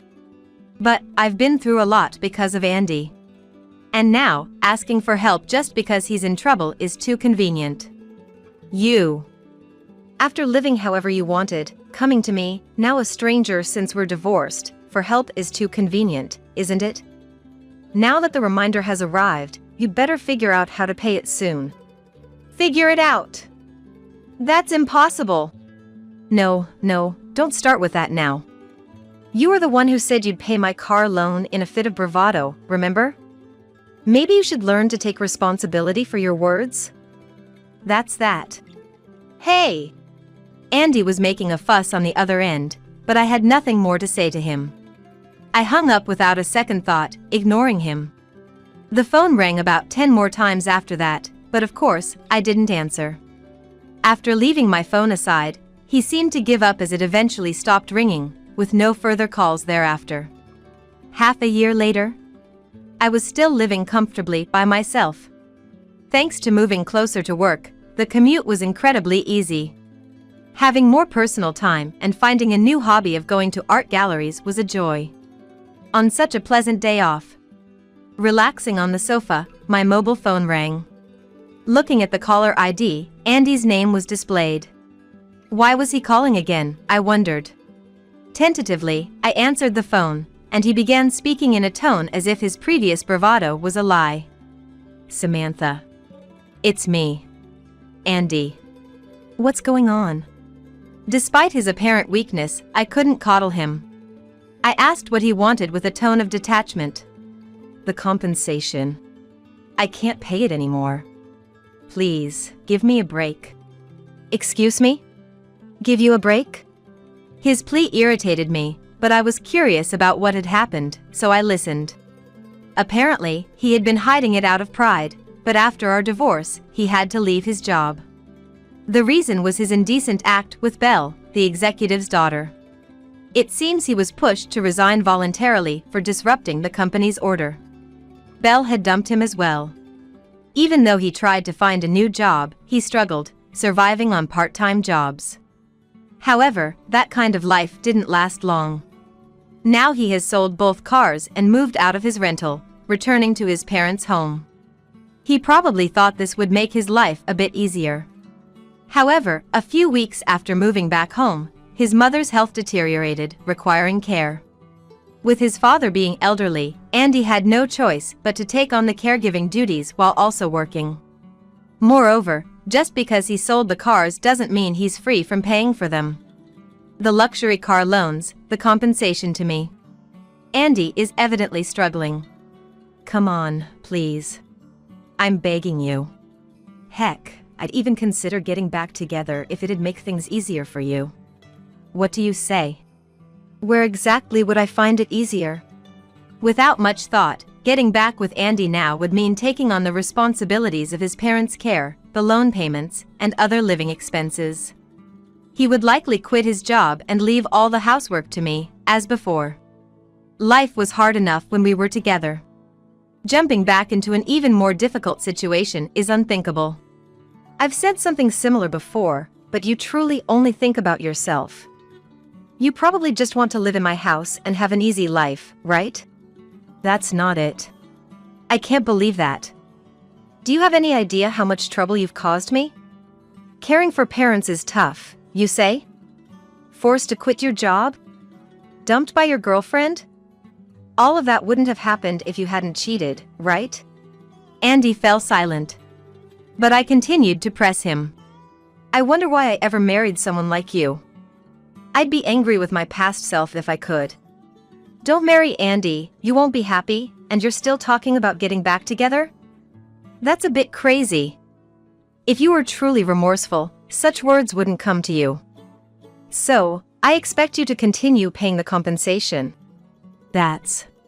Please. Begging someone you once looked down on must be humiliating. No matter how much you beg, I won't listen. So, don't contact me ever again. Hey! Samantha! I hung up the phone. After that, Andy seemed to have given up, as I received no further contact from him. No messages, nothing. The desperation was clear from that call, but listening to his condescending tone, I wondered if he still thought he wasn't at fault, pondering why this was happening to him. Well, the compensation has continued to be deposited after that last call, so he must be managing somehow. Half a year after Andy's last attempt to contact me, I continue to live a comfortable life on my own. I've kept up with my new hobby of visiting art museums. My room is now filled with art books and postcards purchased from museum shops. Lately, I've been thinking about visiting art museums abroad. There's a lot I ponder about married life, and even if I were to be reborn, I doubt I'd want to marry. Honestly, I see no good in getting married. For now, I'm just thankful for this comfortable life I can enjoy on my own. What happened? Are you okay? I stopped by my son and his wife's house to check on my 3-year-old grandchild. What I saw was my grandchild chained up in the room, looking lethargic and semi-conscious. How terrible. Furious, I called the police, and they arrived in less than 5 minutes. However, I was the one put in handcuffs by the officer who said, "You're under arrest." There must be some mistake. I'm the one who called. Despite my protests, they wouldn't listen and took me away in a police car. However, I later managed to turn the tables due to certain events. And I vowed to seek revenge against the person who did such a horrible thing to my grandchild. I'm Colette, 63 years old. I've been living alone since my husband passed away 3 years ago. My son, Tyrone, married Lizzie 5 years ago, and they lived an hour's drive away from our house. About half a year ago, Tyrone started working away from home, and I hadn't seen my granddaughter Monica since then. Wondering how they were doing, I messaged Lizzie, and she replied the next day. "Monica has been wanting to see you. Why don't you come over?" I was having tea with a friend near my son's house and replied, "I'll be there in about an hour, looking forward to it and buying a gift for my grandchild." But when I arrived at my son's house at the agreed time, there was no response to the doorbell. Curious, I tried the doorknob, and it was unlocked. "Lizzie, are you there?" "I'm coming in." I entered hesitantly and found my granddaughter Monica chained up. Monica! Monica! What happened? Are you okay? I rushed over and called out to her, but Monica was lethargic and semi-conscious. Moreover, she had lost a lot of weight and had multiple bruises on her skin visible through her tattered clothes. This is terrible! I need to call the police. I immediately called the police and arranged for an ambulance as well. To my surprise, the police arrived in less than 5 minutes. As I was surprised by their quick response, I was told you're under arrest and suddenly arrested. Wait a minute, please. There must be some mistake. I was the one who called. However, the police said they received a call 10 minutes ago about a mother-in-law making a small child suffer. Who would do such a thing? As I was about to be put into the police car, confused, I saw Lizzie peeking out from behind a utility pole, watching us. And when the paramedics arrived, she suddenly rushed out in a panic. Monica! What happened? Oh, Lizzie! Can't you prove I'm innocent? Don't be silly. Officer, this person here is the one who did such terrible things to Monica. What are you talking about? I live far away. It's impossible for me to do such a thing. Lizzie glared at me with sharp eyes, claiming she had been hospitalized due to illness and had left Monica in my care during that time. Lizzie was the one who invited me over. What's going on? Stunned, I was led to the police car, and the ambulance carrying Monica and Lizzie drove off ahead of me. Later, I was placed in a bleak room at the police station and questioned. Everything Lizzie said was a lie. I don't even understand why I was treated as the culprit. I asked them to check my mobile phone screen for the message exchange with Lizzie. However, all her replies had been deleted. It seemed Lizzie had deleted the messages she sent to me. Was Lizzie the one who harmed Monica and called the police? That thought crossed my mind, but I had no proof and decided it was best not to speculate. For the time being, I showed them the receipt for the gift I bought for my grandchild, continuing to plead my innocence. But the police didn't believe me. After being released due to insufficient evidence, I went home and called Tyrone. Mom, what's up all of a sudden? Oh, just wondering how you are. I miss seeing Monica. Oh, Monica is full of energy, I hear from Lizzie every day. My son didn't sound like he was lying, which puzzled me, but if I hung up now, I wouldn't be able to protect Monica in the future. I quickly searched for what to say next. Oh, I heard Lizzie was hospitalized because she was feeling unwell? I don't think that's true. She didn't even seem to have a cold. Tyrone was vague even though he was talking about his own wife. Suspecting he was hiding something, I asked if something had happened. Tyrone was silent for a while, then let out a deep sigh. I guess I can't hide it from you, Mom. Actually, we're getting a divorce. What? Why? The classic irreconcilable differences. We've been fighting nonstop since I started working away from home. I was shocked by his unexpected response, and when I heard that Lizzie would get custody of Monica after the divorce, I couldn't help but raise my voice. That's unacceptable. Absolutely not. I know it's sad, like losing a grandchild, but it's best for children to be with their mother. No, you need to listen to me. I then decided to tell Tyrone everything that happened today. When I told him I was treated as a suspect and taken away by the police, he was shocked and muttered, "What's going on?" It seemed Tyrone was completely unaware of the situation. I thought it might be best to share my concerns. I'm so worried about Monica. I don't want to think this way, but I'm afraid Lizzie might be doing something. Which hospital was Monica taken to? The paramedics told me. I think I'll go check. Unable to hold back any longer while talking to Tyrone, I hung up and immediately jumped into my car. An hour later, I arrived at the hospital and, wearing a large mask to conceal my face, I blended in with the waiting patients and looked around for Monica and Lizzie. I can't find Monica. What should I do? Despite coming this far, I felt helpless and decided to get some fresh air in the backyard, where I heard a familiar voice. There, I saw Lizzie and a doctor speaking quite intimately. It's hilarious how easily the police were fooled by me. I was the one who chained up Monica and didn't feed her. They think the mother-in-law is the culprit, so she won't be getting out of detention for a while. Hearing Lizzie had called the police confirmed my worst fears, and I felt a wave of darkness wash over me. Then, I became furious upon hearing a certain plan she mentioned next. Not today. To avoid suspicion, let's execute the plan in 2 or 3 days. Lizzie's face was colder than I'd ever seen, sending chills down my spine. However, overhearing their conversation allowed me to understand the reasons behind Lizzie's mysterious actions. There's no time to think this over. Determined to protect Monica at all costs, I quickly began to prepare. The next day, I waited in the backyard where Lizzie and the doctor had their secret meeting. Based on their conversation the day before, they always met here to talk. Hiding behind a large tree, they arrived just as I expected. How could Monica regain consciousness? At this rate, it'll be revealed that I'm the one who weakened her. Do something before she gets better. Lizzie was excitedly shouting dangerous things at the top of her lungs. Gently patting her shoulder, the man nodded and said, "Leave it to me. If you succeed, I'll give you half of Monica's life insurance money. Make sure she's dead. After the mother-in-law is in prison, I'll share the property with you too." I clenched my fists, unable to stand the detestable Lizzie. My anger reached its peak, and I couldn't hold back any longer.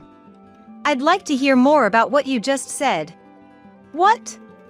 Colette. Why are you here?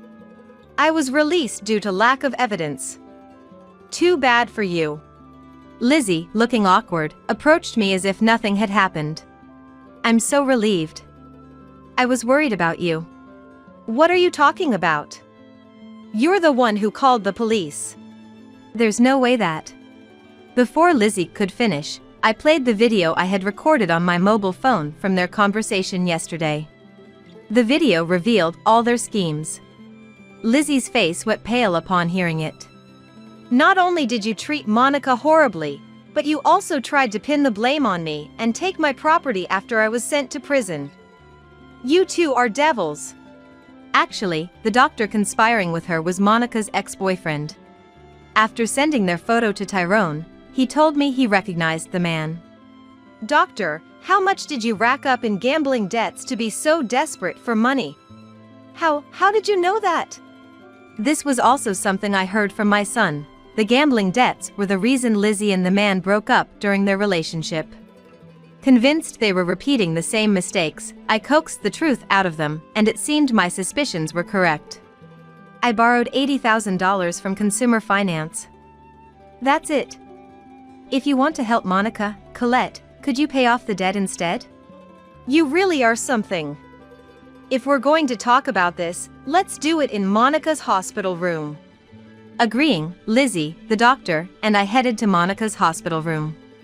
Reunited with Monica, who was lying in the hospital bed, I rushed to her side, overwhelmed with joy. Monica. Monica. It's Grandma. Do you recognize me? Yeah. Grandma. I was scared. Monica, holding my hand and hugging me, looked so pitiful. How terrified she must have been. It's all right now. I'll protect you no matter what. As I gently hugged her and stroked her head, I heard a noise and turned around to see Lizzie locking the door to the hospital room. Oh, what a touching scene. Maybe I should join in, just kidding. Lizzie approached with a sleazy smile, then snatched my mobile phone from my hand and smashed it on the floor. She then took out the SD card, breaking it in half. Evidence destruction complete. This is the end for you, Colette. It's sad to say goodbye, but you'll be joining your husband. What? It's more profitable to take all of your assets than to have you pay off the debt. Lizzie pinned me down in shock, and the doctor, with a sleazy grin, took a syringe out of his pocket. Indeed, this was the terrifying plan I had overheard in the hospital's backyard. Good thing I prepared. Guess we'll start with the elderly rather than the child, he said, approaching me. Get your hands off Mom! Tyrone emerged from under the bed with his smartphone in hand, surprising Lizzie and the doctor. Why are you here? I got a call from Mom. I've heard everything. You deliberately called us to this room. Lizzie glared at me bitterly. By the way, you smashed the SD card, but I have another backup. Oh, and Tyrone is currently recording this exchange on his mobile phone. Tyrone stood in front of us to protect me and Monica. Lizzie, despite her pale face, seemed not to have given up yet. Then we'll have to take care of all three of you. Come on, don't just stand there. Pushed by Lizzie, the sweating doctor slowly approached Tyrone. At that moment, a female voice asked, "What's the matter?" I had secretly pressed the nurse call button, summoning a nurse. It's an emergency. Bring the keys and security. We'll be killed if you don't hurry. What? The nurse exclaimed loudly. They seemed to be making a phone call, forgetting to hang up the nurse call. The panicked doctor tried to leave the room but couldn't walk well due to trembling knees. Please hurry and help us. As I shouted louder, the door unlocked and security guards and nurses rushed into the room. After quickly explaining the situation, security detained Lizzie and the doctor. He tried to attack me with that syringe in his pocket. Please check its contents. The security confiscated the syringe with suspicious liquid, and the doctor tried to deflect blame, saying, "It's not my fault. She seduced me into it." The evidence on the video will show who's at fault. Let the police decide. Lizzie, there's no need for discussion. We're getting a divorce. I'll take care of Monica. Wait! Don't abandon me! I'll break up with my ex-boyfriend. Please forgive me. She clung to Tyrone with tears streaming down her face, but Tyrone shook her off. Then, she turned to me and offered a profound apology. Colette, please stop the police. I won't do anything like this again. You should be grateful you can still eat, even if it's bad food. Experience a bit of the hardship Monica endured, being chained and starved. Look, your ride is here. Outside the room, the police cars called by the nurses had arrived. I handed over the SD card with the video and the data from Tyrone's mobile phone to the police, and the crestfallen Lizzie and the doctor were taken away. Subsequently, Lizzie and the doctor were imprisoned for conspiring to take Monica's life and for framing me, putting me in danger.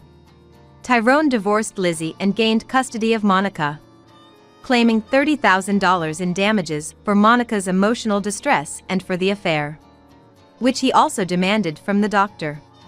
It was decided that I would take care of Monica for a while. Monica recovered quite well and happily runs around the garden now. We're all looking forward to living together once Tyrone's work assignment ends. It's better not to go home even after you're discharged. My 5-year-old daughter, who came to visit me in the hospital, muttered this.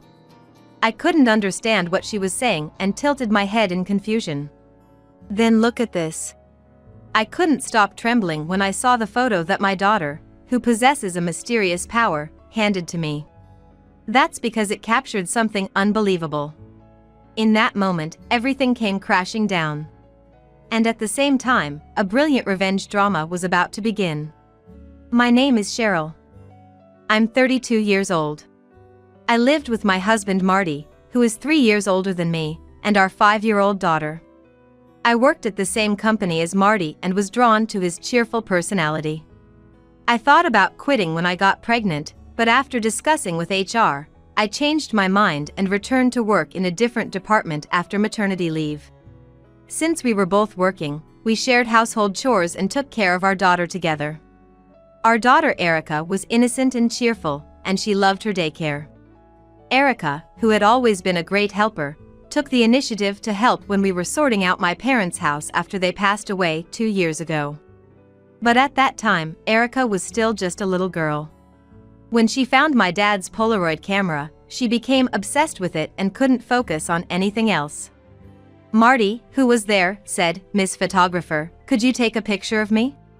Erica got into the spirit and cheerfully said, "Say, cheese." Both of them put off helping, but to me, it was a happy scene. I also have an older sister who is 3 years older than me, and she was a good listener. I confided everything to her, including how I met Marty. Since her daughter was the same age as mine, we visited each other's homes and had a close family relationship. However, things started to change after I turned 30. Marty started coming home late citing work reasons, and he completely stopped helping with household chores. He would go out on weekends, and seeing my daughter look lonely, I pointed this out to Marty one day. Then he yelled, "Why the hell do I, a man, have to do cleaning and stuff? Let me do what I want at least on my days off." Since then, our conversations became less frequent, and our marital relationship wasn't good. Yet, when my sister Chloe came over, Marty's attitude changed completely. "Chloe, welcome. Please stay over tonight." As we saw each other more often, it seemed Marty and Chloe had become close without me knowing, always engrossed in their conversations even when I was around. Around the same time, I was filled with anxiety. One day, when I tried to ride my bicycle, I found the brakes were broken. There are many roads around our house, and it could have led to a serious accident if I hadn't noticed. On another day, it seemed like disasters were just waiting to happen, like the screws on the ladder being loose. Should I talk to Marty about this? But Marty was so distant lately, heading straight to bed as soon as he got home, making it impossible to talk to him about anything. Phew, that was close. But I'm glad I was safe again this time. Actually, there was a secret reason why I had survived numerous life-threatening situations. Amidst these dangerous incidents, my daughter went to stay overnight at my sister's house by herself. As a result, it was just Marty and me, alone as a couple. Feeling uneasy, I busied myself with cleaning, something I usually wouldn't do. Then, Marty slowly approached me. "Since it's just the two of us, how about we go see the night view? You know, the place we used to go to when we were dating." "Eh?" So suddenly. "What's going on?" "Actually, I've been cold to you because I've been busy with work." "I'm sorry." "So, I want to go back to the beginning and repair our relationship." Saying that, Marty hugged me. It was a small hill about a 10-minute drive from our house. It was a hidden spot with a panoramic view of the cityscape, where hardly anyone was around. It was also the place where he asked me out, making it a special memory for me. Marty still cares about me. I'm so relieved. Overwhelmed and teary with happiness, I decided to go see the night view with Marty. After getting ready quickly, I was about to step out of the house. Then, Marty said, "I can't let a lady carry the luggage," and took my bag for me. His gentlemanly behavior made me happy. But little did I know, this action would lead to a tragedy later on. When we arrived at the spot, the attentive care I had just received was no more. Marty said, "I'll go ahead and find the best spot to see the night view," and disappeared into the dark with just a flashlight. "Ah, wait! Don't leave me behind!" I wanted to hurry, but it was pitch dark and I couldn't see anything. I tried to use my cell phone to light up the area, but I had entrusted my bag with the phone in it to Marty. The ground was uneven, and I had to walk carefully step by step to avoid tripping. Suddenly, I felt like someone pushed me, and I lost my balance and fell off a cliff. The next thing I knew, I was in a hospital bed. "I was wondering why I couldn't find you when an ambulance came and there was a big commotion. I got closer and saw you being carried on a stretcher. I was scared to death." Marty held my hand with tears in his eyes. The nurse said someone happened to pass by and found me lying at the bottom of the cliff, and they called for help. And for some reason, Chloe was there too and came with me in the ambulance. Chloe helped with the hospital arrangements, and she said she'd take care of Erica at her house until you're discharged. Ah. I see. Chloe. Fortunately, there was no serious harm to my life, and I was able to go home 3 days later. And on the day before my discharge, Erica came to visit me, but she seemed anxious. "I'm sorry for worrying you, but I'll be back home tomorrow." I tried to reassure Erica with a cheerful tone, but her expression remained tense. Then, as if making up her mind, Erica nodded and said something shocking. "It's better not to go home even after you're discharged." "Why?" "Mom is all better now, as you can see." I didn't understand what Erica was saying and just smiled in response. But Erica, with a serious face, rummaged through her bag and handed me a photo. "Mom, look." "Is this real?" I couldn't stop trembling from fear. But this revealed who had been causing me harm all along. I can't forgive them. I trusted them. Anger welled up from the depths of my stomach, and I couldn't hold it in any longer. However, there were still too many uncertainties to corner the perpetrator for sure. So, I sent a message to Marty saying, "My hospital stay has been extended by a week." And I informed him that I had been transferred to another hospital due to a lack of beds, and that hospital did not allow visitors. A week later, I returned home. "If you had told me the day you were getting discharged, I would have come to pick you up right away." Marty said this with a smile as he returned from work. Thanks. But I can't get into a car driven by you. After all, you're trying to take my life. I then showed Marty a photo. Whoa! What's this? When did? The photo clearly showed Marty pushing me off the cliff in the dark. There are no security cameras there, and I even turned off the car's dash cam. How does this exist? It's no wonder Marty was puzzled. After all, this photo was taken by Erica using my dad's Polaroid camera, a camera that could capture psychic images. Actually, Erica had a mysterious ability to sense danger in advance and capture those moments with my dad's camera. Her power manifested around the same time I started encountering dangerous situations. Mom, something scary is going to happen, so don't go anywhere. One day, Erica suddenly handed me a photo. I was safe from the broken bicycle brakes and the loose ladder screws thanks to Erica. However, if this became known to the public, Erica would surely be viewed with suspicion. So, we decided to keep Erica's mysterious power a family secret. I had confided in Chloe, but since Marty and I had stopped talking, I never got the chance to tell him. Erica said she couldn't tell who was behind the first two incidents. But this time, she clearly saw Marty trying to get rid of me. I have to tell Mom. But I can't get through to her phone. What should I do? Erica, do you know where you are? Can you see anything around you? After patiently gathering information from Erica, Chloe figured out it was the hill full of memories with Marty I had often talked about. When she rushed there, I was found collapsed at the bottom of the cliff as Erica sensed, already being rescued by a passerby who happened to be there first. Later, while preparing for my hospital stay, Chloe got hold of my dad's Polaroid camera from my house. Erica had captured the scene of Marty's crime and brought it to show me in the hospital. This is fake. You're trying to frame me. Then how do you explain this, Marty? You brought a young girl from work to our house while I was away. I played a video on my mobile phone showing Marty and the woman getting cozy. There's no way an amateur like me could make this video. Isn't it time you admitted it? I pointed to the hidden camera installed in the room. How did you manage to do all this while you were in the hospital? I had lied about my extended hospital stay to gather evidence of Marty's wrongdoing, running around from Chloe's house where I was staying. Initially, I was jealous of Marty and Chloe's relationship. However, it was a misunderstanding. While I don't know about Marty's intentions, Chloe's friendliness towards him was merely out of politeness. Chloe supported me to the fullest in delivering retribution to Marty. How could you betray me like this? Now. Have some tea and let's talk this over calmly. He suddenly suggested having tea.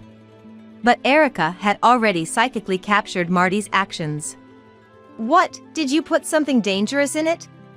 I casually pulled out a photo of Marty adding some powdery substance into the cup. Yikes! Marty was completely taken aback and shuddered in fear.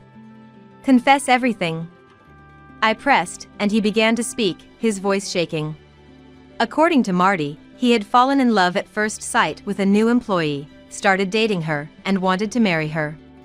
However, he was concerned that she worked at the same place as us. If I divorced Cheryl and remarried soon after, she might get labeled as the bad woman who stole someone's husband, right? That would be too pitiful. Are you saying you tried to kill me to protect your mistress? If Cheryl was out of the picture, she wouldn't be looked at strangely, and I wouldn't have to deal with the hassle of a divorce. It was perfect. Marty also confessed to orchestrating the dangerous incidents that had been occurring around me. You're the worst. Fine, I'll give you what you want and divorce you. But I wonder if you'll be able to be with your mistress. What do you mean? It seems she wasn't really interested in you. By this time, I had already contacted the mistress and spoken to her. It turns out she was attracted to Marty because he was the husband of the high-achieving Cheryl. She was just basking in the superiority of being pursued by such a man. So, she wasn't actually in love with me? Indeed, I was well respected in the company, and the reason I didn't resign was that the upper management went to great lengths to retain me. The mistress agreed to pay a settlement and promised to resign without seeing Marty again. Faced with the sudden breakup and the realization that she never loved him, Marty was tearful. Also, this incident was reported to the company, and I was interviewed by HR. So, I've reported everything that you did to me. What, really? If you do that, I won't be able to stay at the company. Cheryl, help me. You're the only one who can save me now. The nerve you have to say something like that. We're getting a divorce, and you'll be paying alimony and child support. And prepare yourself, because I'm also going to the police. I had recorded Marty's confession earlier with a voice recorder. This should be able to prove his wrongdoing. Marty stood there as if his soul had left his body, but I decided to give the final blow. Oh, and there's also this. I took out another photo and held it up in front of Marty. It depicted Marty as a homeless man in the future. Of course, this was also psychically captured by Erica. I don't want this. Absolutely not.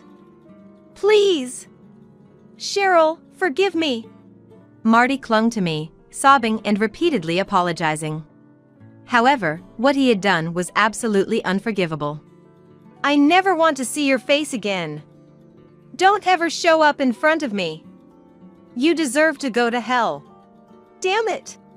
While looking down coldly at Marty, who had collapsed in tears, I called the police. The officers arrived and took Marty away. After being interrogated, Marty confessed to everything and was charged with some crime. The company took the incident seriously, and Marty was terminated.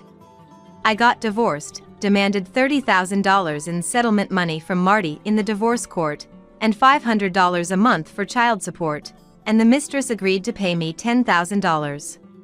With no income, Marty borrowed money from shady lenders to pay me, living in fear of debt collectors and sleeping in parks. It turned out just like Erica's psychic photo had predicted. However, Erica's mysterious ability disappeared after a while. I don't know what it was, but I think it's for the best. I was promoted at my current job, with a significant salary increase.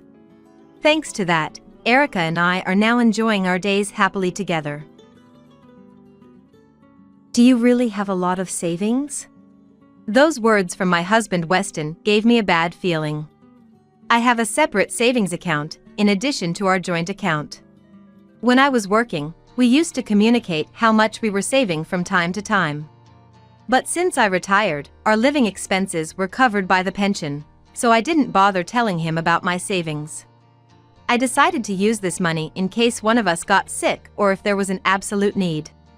Yet recently, Weston seems obsessed with money.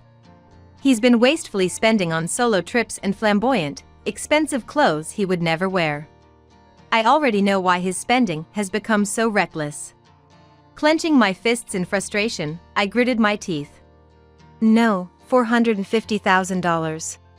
It's all in the safe. As soon as I said that, Weston's face blatantly lit up. That's all I wanted to know. Without saying much more, he left, looking pleased. He's probably planning to take my money. All this time, he'd say things like, "A woman like you working hard is creepy." Or, "Hand over all the money you earn to me."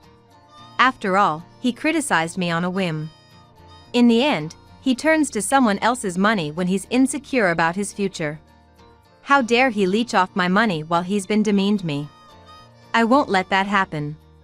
A sense of revenge started to grow within me. I'm Evelyn. Born into a family of doctors, I was expected to become one just like my parents. Luckily, I loved studying, and apart from the pressure from my parents, I had a desire to save lives as a doctor. I couldn't forget the kind female doctor who treated me when I was hospitalized with pneumonia as a child, and I always admired her. After graduating from medical school, I proudly became an internist. My parents, also internists, would have preferred me to be a more active surgeon. But in the end, I think it was good that I was able to take over their hospital. Being able to face patients at an easy pace must have suited my nature. Thanks to this, our hospital thrived, and a few years later, I got married. That's when I married Weston.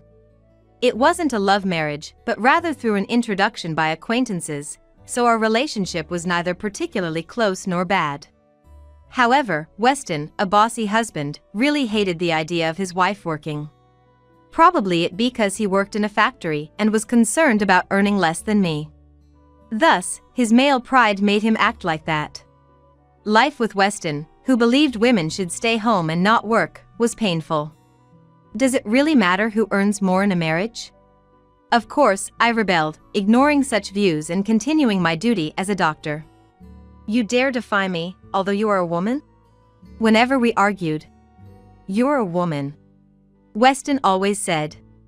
It was always like that.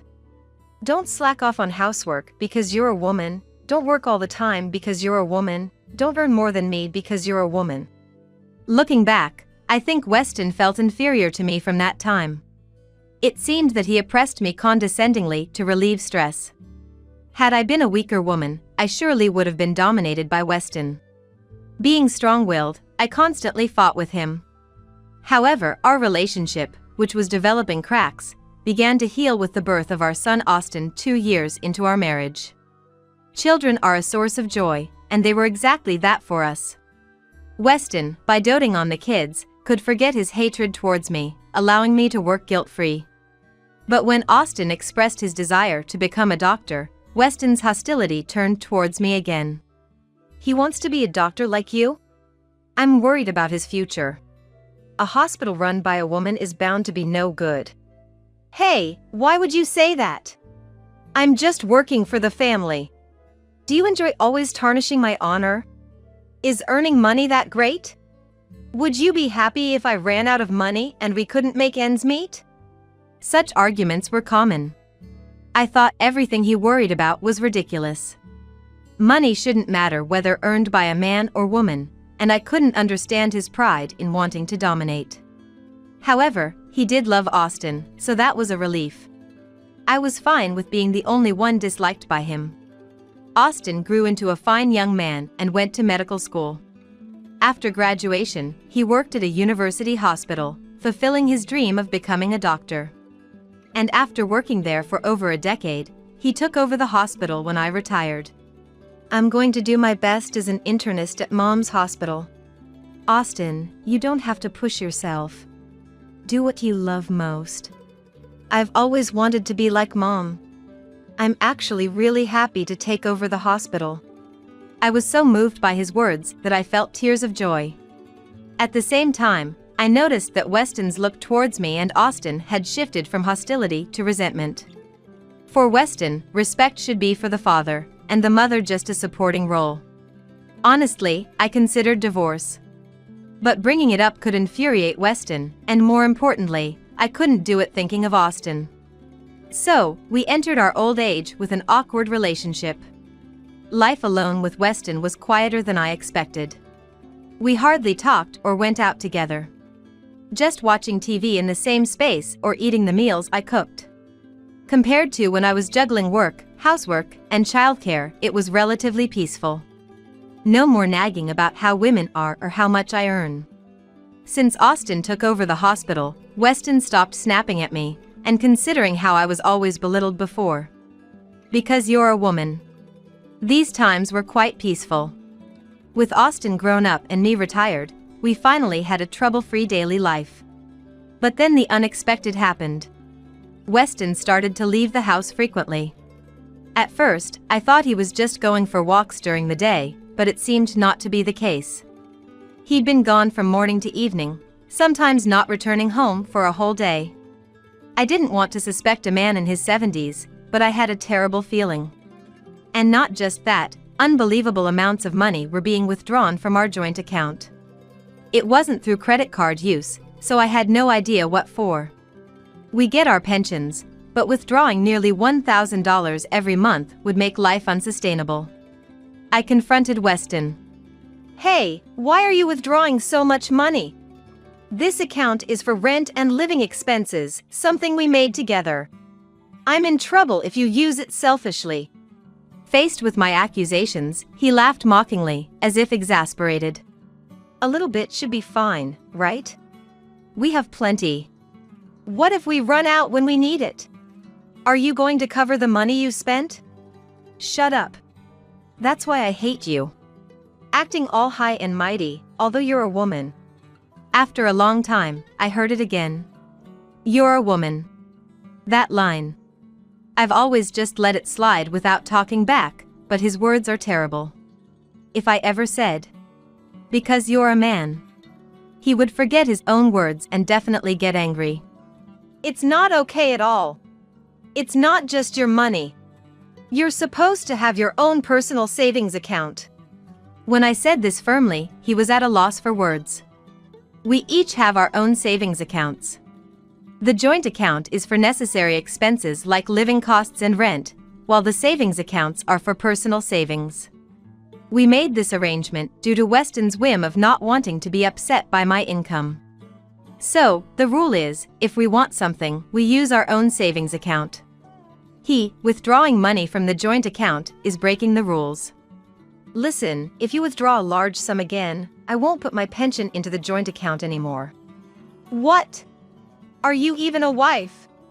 Weston was furious as if I were being unreasonable, but I didn't change my stance.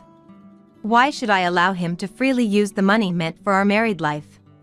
Normally, you'd consult beforehand or replenish if you spend extra. Nevertheless, I couldn't ignore his reckless spending. I decided to secretly investigate where the money was going. One day, I followed him when he went out and saw something shocking. There, in the city, waiting for someone, was him, approached by a woman. She looked young, both in appearance and dress. After talking for a while, the two of them started walking through the busy streets, arm in arm. I couldn't believe it but continued to follow them, knowing I might never learn the truth if I lost sight of them. They entered an inconspicuous cafe in an alley. Hey Weston, for my birthday, I want the new bag from that brand. Ah, sure. I'll buy anything for you, Kelly. Yay! You're so reliable, Weston. In the noisy cafe, I could hear a young, cute voice contrasting Weston's gruff one. The woman sitting across from Weston looked to be in her 30s. From their conversation, they seemed to be in a close relationship. Hey, aren't you going to leave your wife yet? I'm waiting for you to get a divorce, you know? Sorry about that. She doesn't want to split up, and it's troubling me. Your wife is a doctor, right? And she's got a tough personality? That's right. Always looking down on and disrespecting her husband, the worst kind of woman. They laughed and joked about me, their crude laughter filling the air. Strangely enough, it seemed they planned to live together. He was timing his divorce with me for that purpose. It made no sense. We were already in our 70s, and he was planning to be with such a young girl. Was Weston using our living expenses to provide for this woman? Normally, one would realize they're being scammed, but his judgment seemed clouded. It's improbable for such a young woman to fall for a man decades older. Besides, my dad's still in the retirement home, and considering his future care, I need money. My wife is a doctor with more than enough money. I'll divorce to be with you after taking that money. That will shock your wife so much that she'll be sick in bed. That woman? As long as I get the money, I don't care what happens to her. Listening to their conversation, an immense rage boiled inside me. Since then, I started gathering evidence, but the mistreatment towards me didn't stop there. Do you really have a large sum in your savings? One day, out of the blue, Weston asked me. I had a very bad feeling about it. I have savings, but it's something I've accumulated on my own, so I never bothered telling him after I retired. As he wants to know my savings, it probably means he intends to take them. Without changing my expression, I answered. $450,000. It's all in the safe. As soon as I said that, his face visibly brightened. That's all I wanted to know. Without saying much, he left, looking pleased. I was sure of it. He is only interested in my money. After all this time, he's been saying things like, "A woman working hard is creepy," or, "All the money earned should go to the husband." He's been said whatever he wants. In the end, He relies on someone else's money when he's unsure about his future. He belittles his wife and then tries to take her money? I won't let that happen. I felt a sense of revenge growing inside me. The next day, when I went to the living room, there was a piece of paper on the table. It was a divorce application. And when I went to the room with the safe, the black, cold safe was gone. I'm surprised he managed to move such a heavy object on his own. As expected, he stole the safe and left the divorce papers, then left the house. Weston called me on the day he stole the safe. I ignored it as it was too bothersome to deal with, but there were hundreds of calls in half a day, showing his obsession. However, I won't answer his calls. At least not now. In the meantime, I decided to tell Austin everything that happened. I thought he would be shocked to know his real father had an affair and ran off with his mother's savings. However, his reaction was more indifferent than I expected. I figured he might do something like that. He's always been desperate to look down on Mom. Austin had noticed our discord since he was young and saw through his twisted pride. He's very wise and intelligent. But if the safe was stolen, isn't Mom's livelihood in danger? That's okay. There was no money in the safe. Yes, the safe Weston ran off with had not a single dollar in it. Instead, I filled it with the results of the infidelity investigation, as much as I could. Photos of the two together, receipts he had left on the table, and more. He must be panicking now, for the money wasn't there, and realized his affair has been discovered. That's why he's been calling persistently. Moreover, my savings account has hardly any savings in it. Thinking that rent and living expenses must not be delayed, I secretly added money to the joint account since the beginning of our marriage. In reality, he often didn't contribute to living expenses and used it for his own pocket money. Because of that, I ended up paying most of the living expenses and even Austin's childcare costs. I couldn't afford to save money. The account created after marriage is subject to property division, but there's hardly anything to split. I have a lot of money saved from before I was married, but that's not subject to property division, so he can't get his hands on it. I saved it for emergencies, but if I'm divorcing him, there's no need to be frugal. So, what will you do now, Mom? If you have nowhere to go, you can come to my apartment. That's okay. I've already moved. Really? Yes.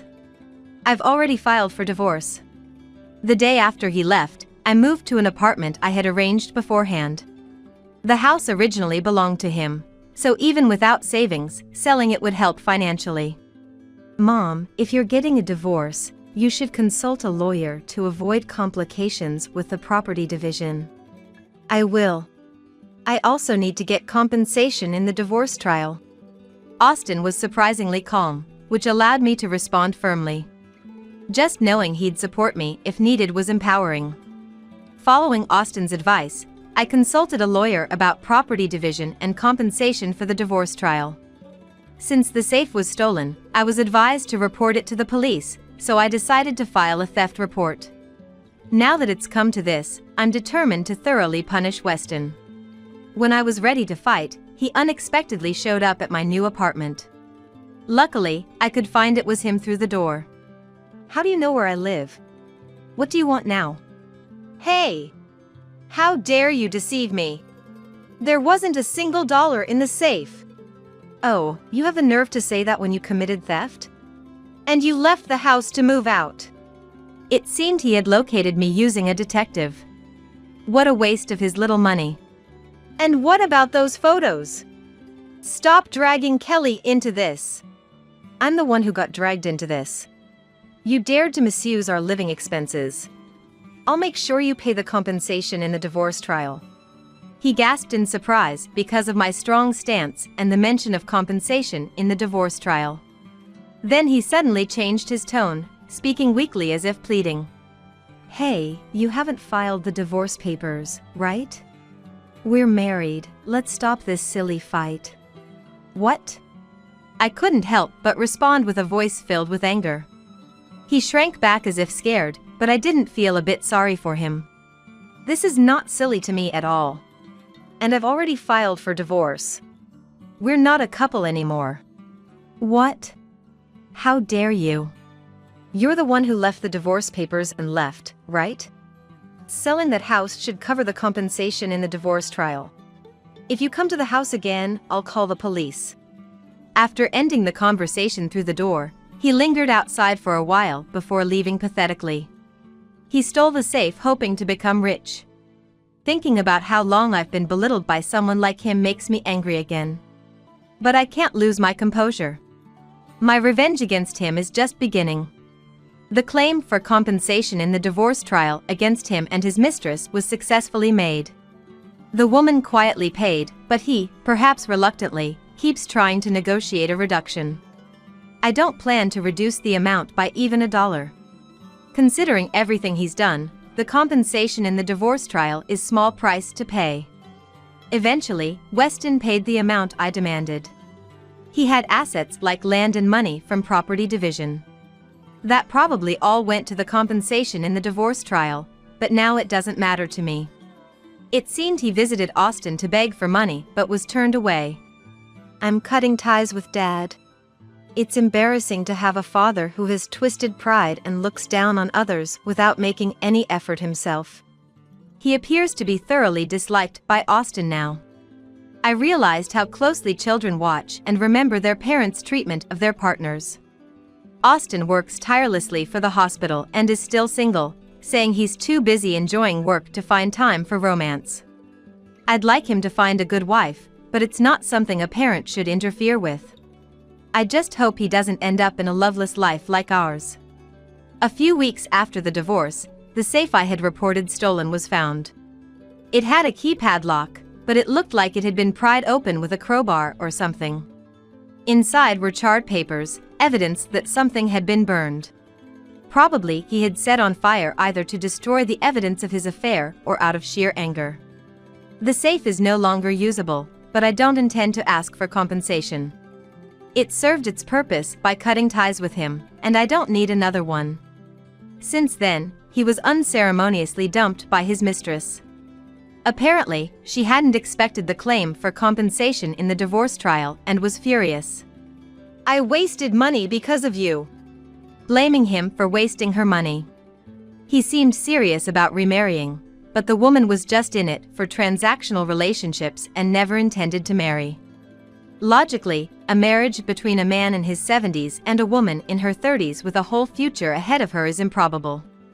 Occasional dinners and buying her desired gifts don't make a healthy relationship.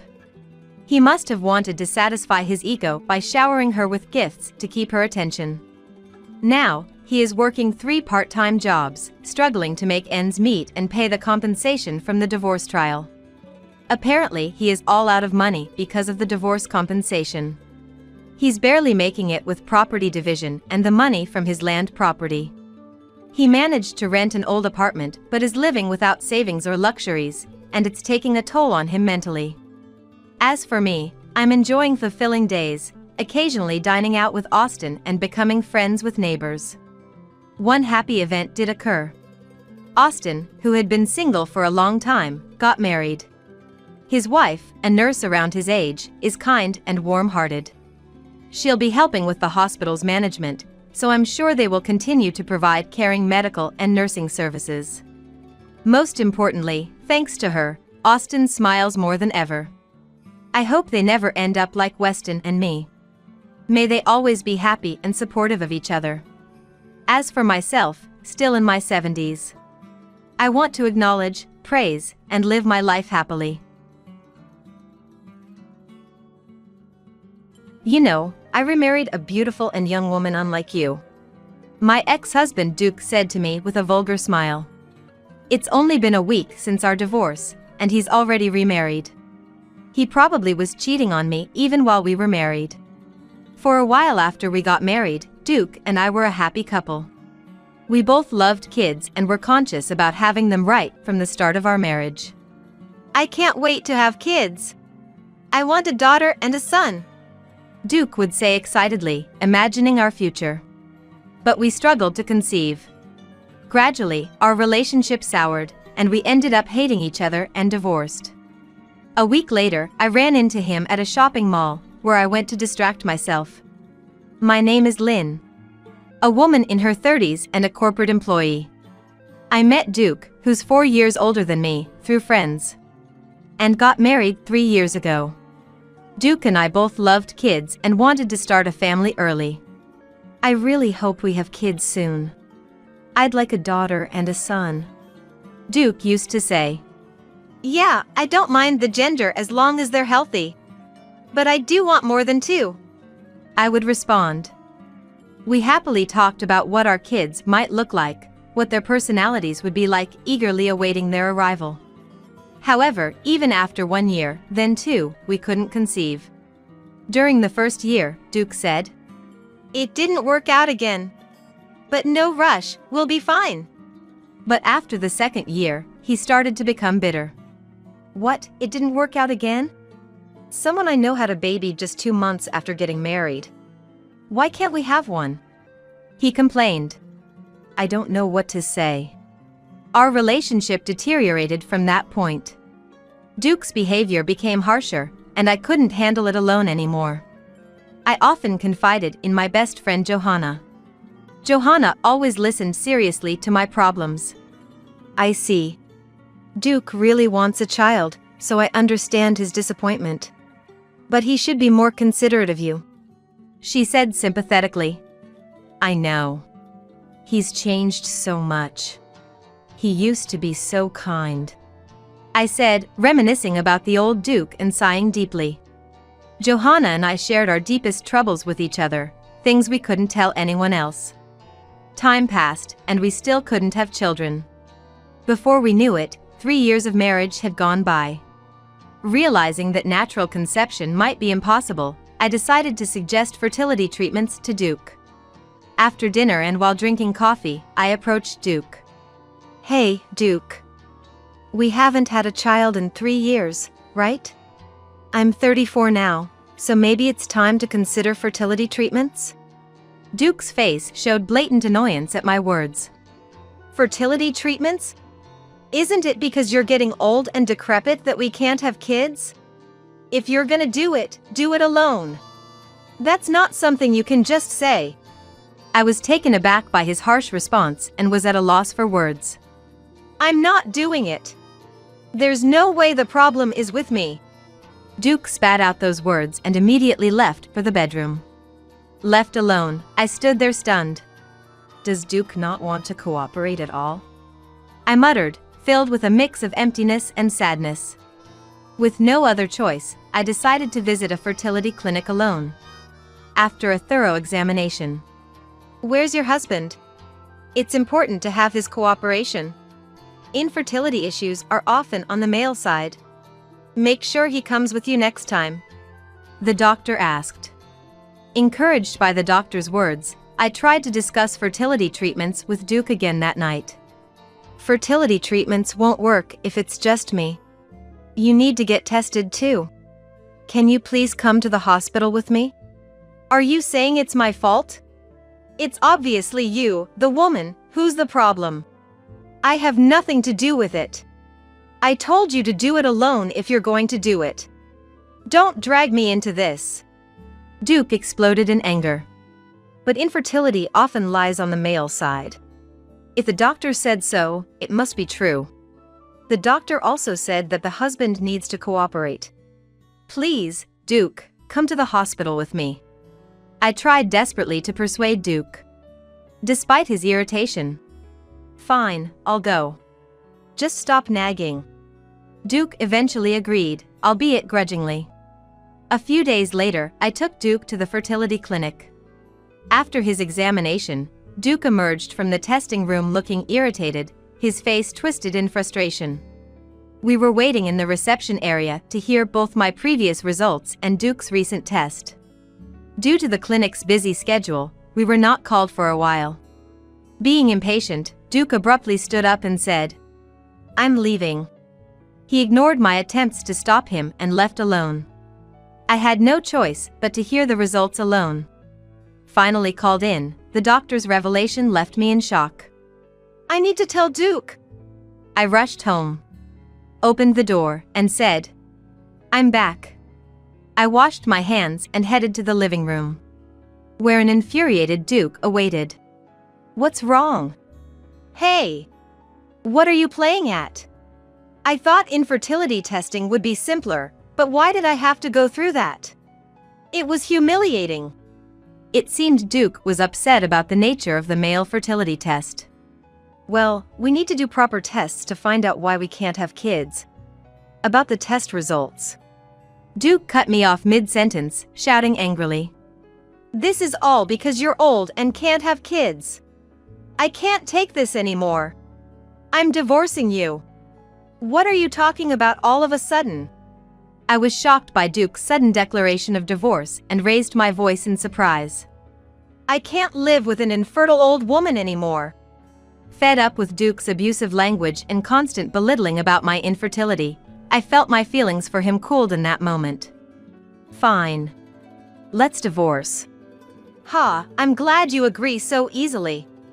Get out, you infertile old woman. I silently packed my things and left the house. I decided to stay at my parents' house for a while. They welcomed me warmly, which I was very grateful for. I filled out my part of the divorce papers as soon as I got there and sent them to Duke. We had been married for 3 years.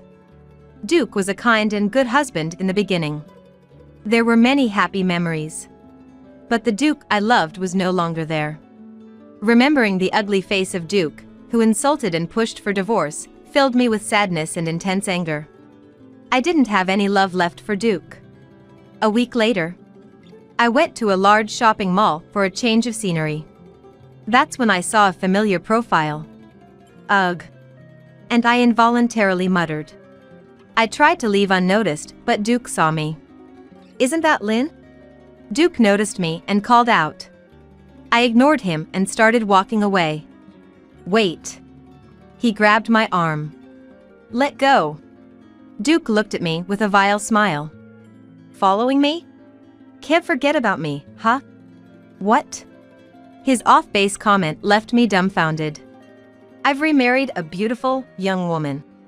I have no need for an infertile old woman, so disappear. Duke laughed rudely, looking down on me.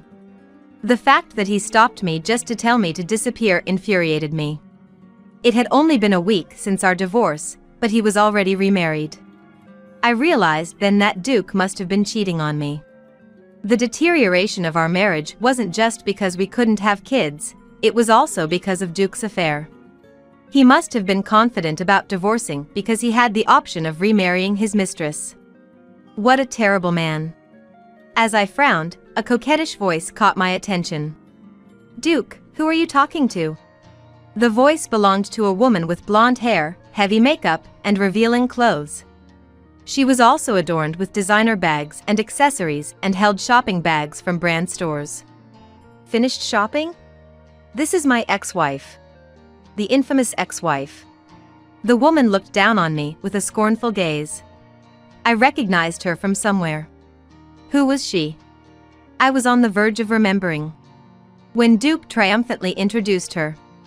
Lynn, let me introduce you. This is my wife, Pamela. Beautiful and young, right? Hi, I'm Pamela, Duke's new wife. 25 years old. At that moment, I couldn't help but burst into laughter. So, it was that Pamela.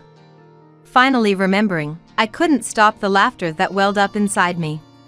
Seeing me laughing uproariously, Pamela and Duke looked at me with puzzled expressions.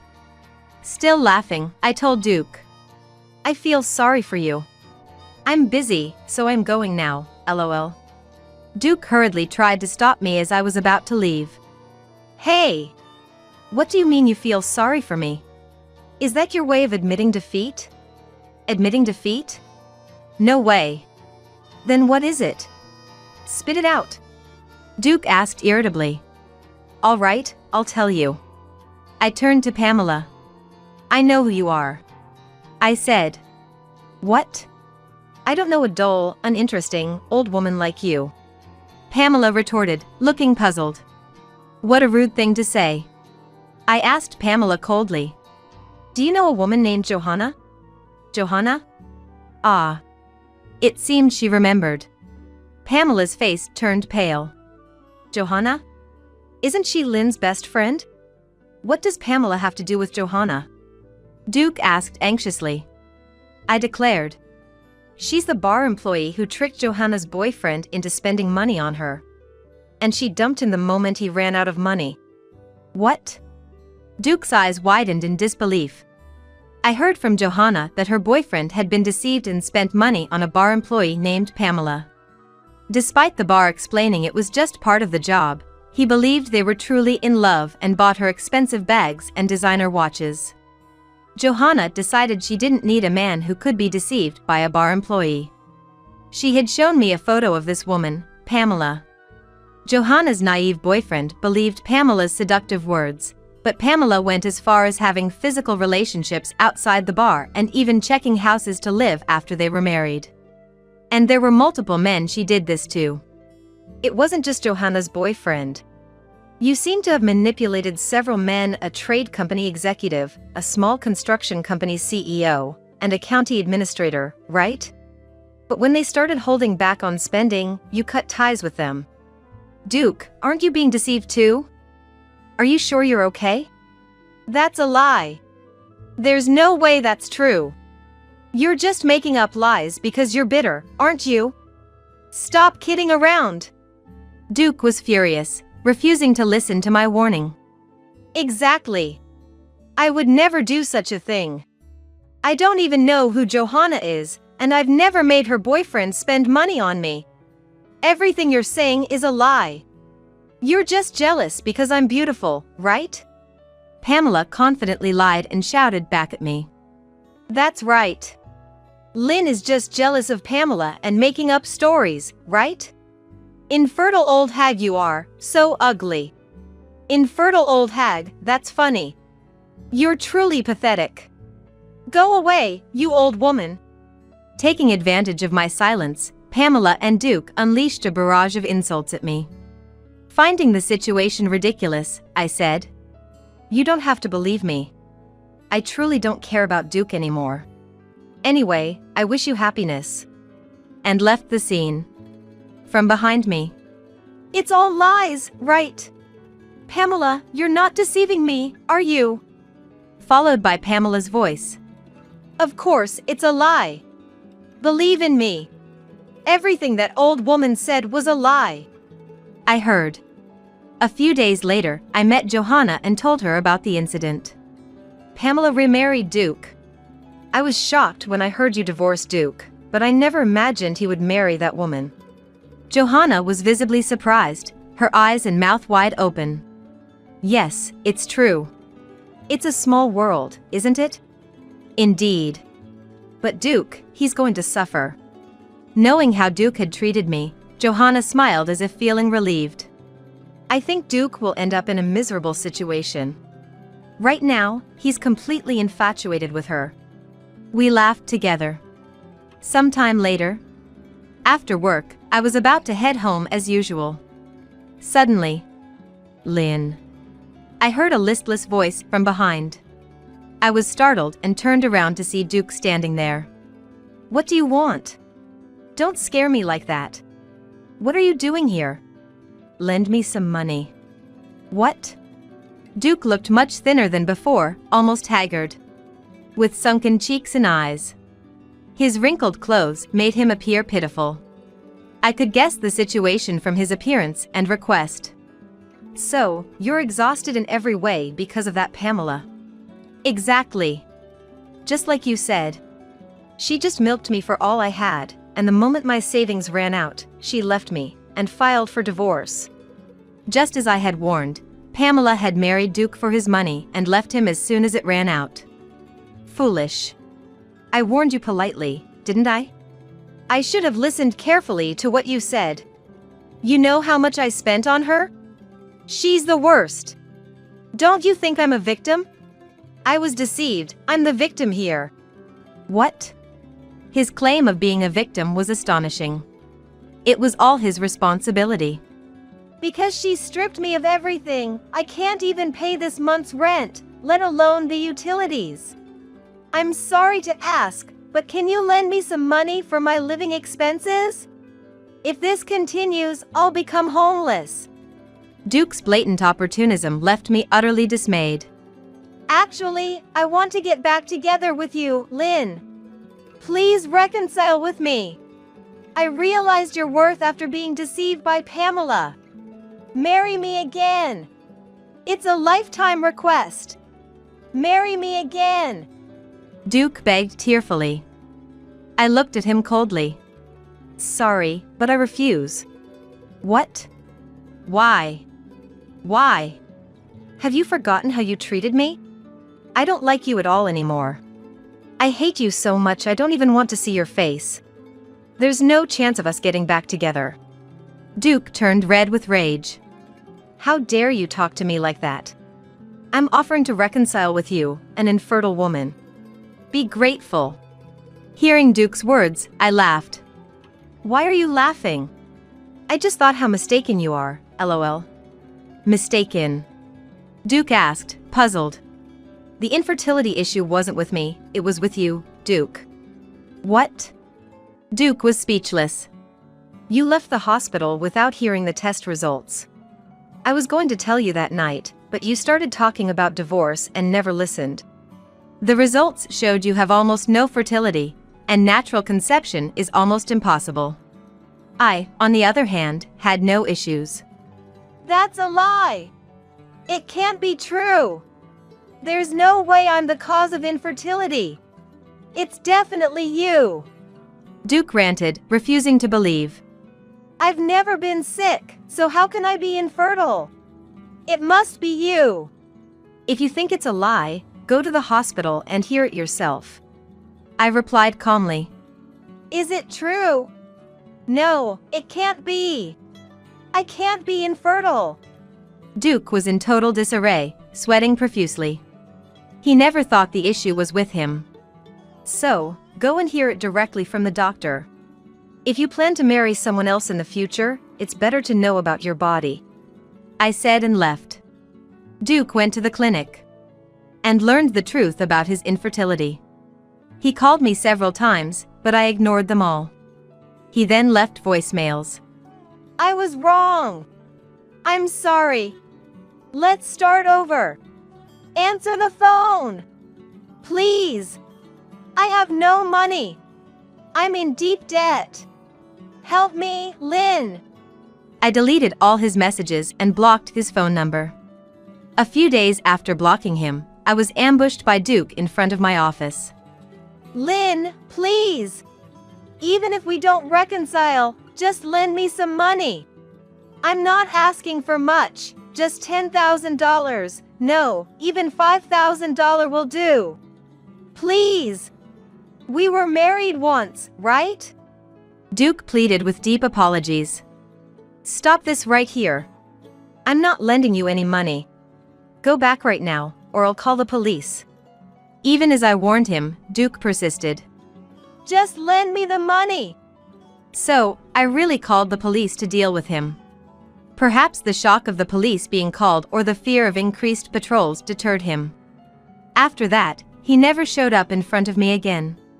Duke, struggling financially and accumulating more debt, moved to a very old apartment and worked part-time at a grocery store late into the night to make ends meet.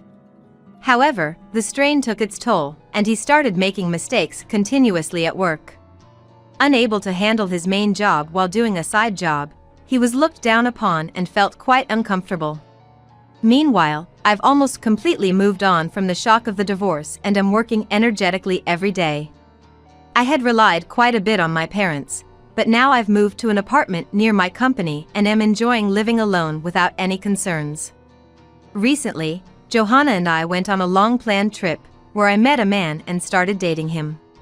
It was a long-distance relationship, but last month he got transferred to a branch near my home. He asked me, "Would you like to get married?" So, it looks like I'm going to be quite busy from now on.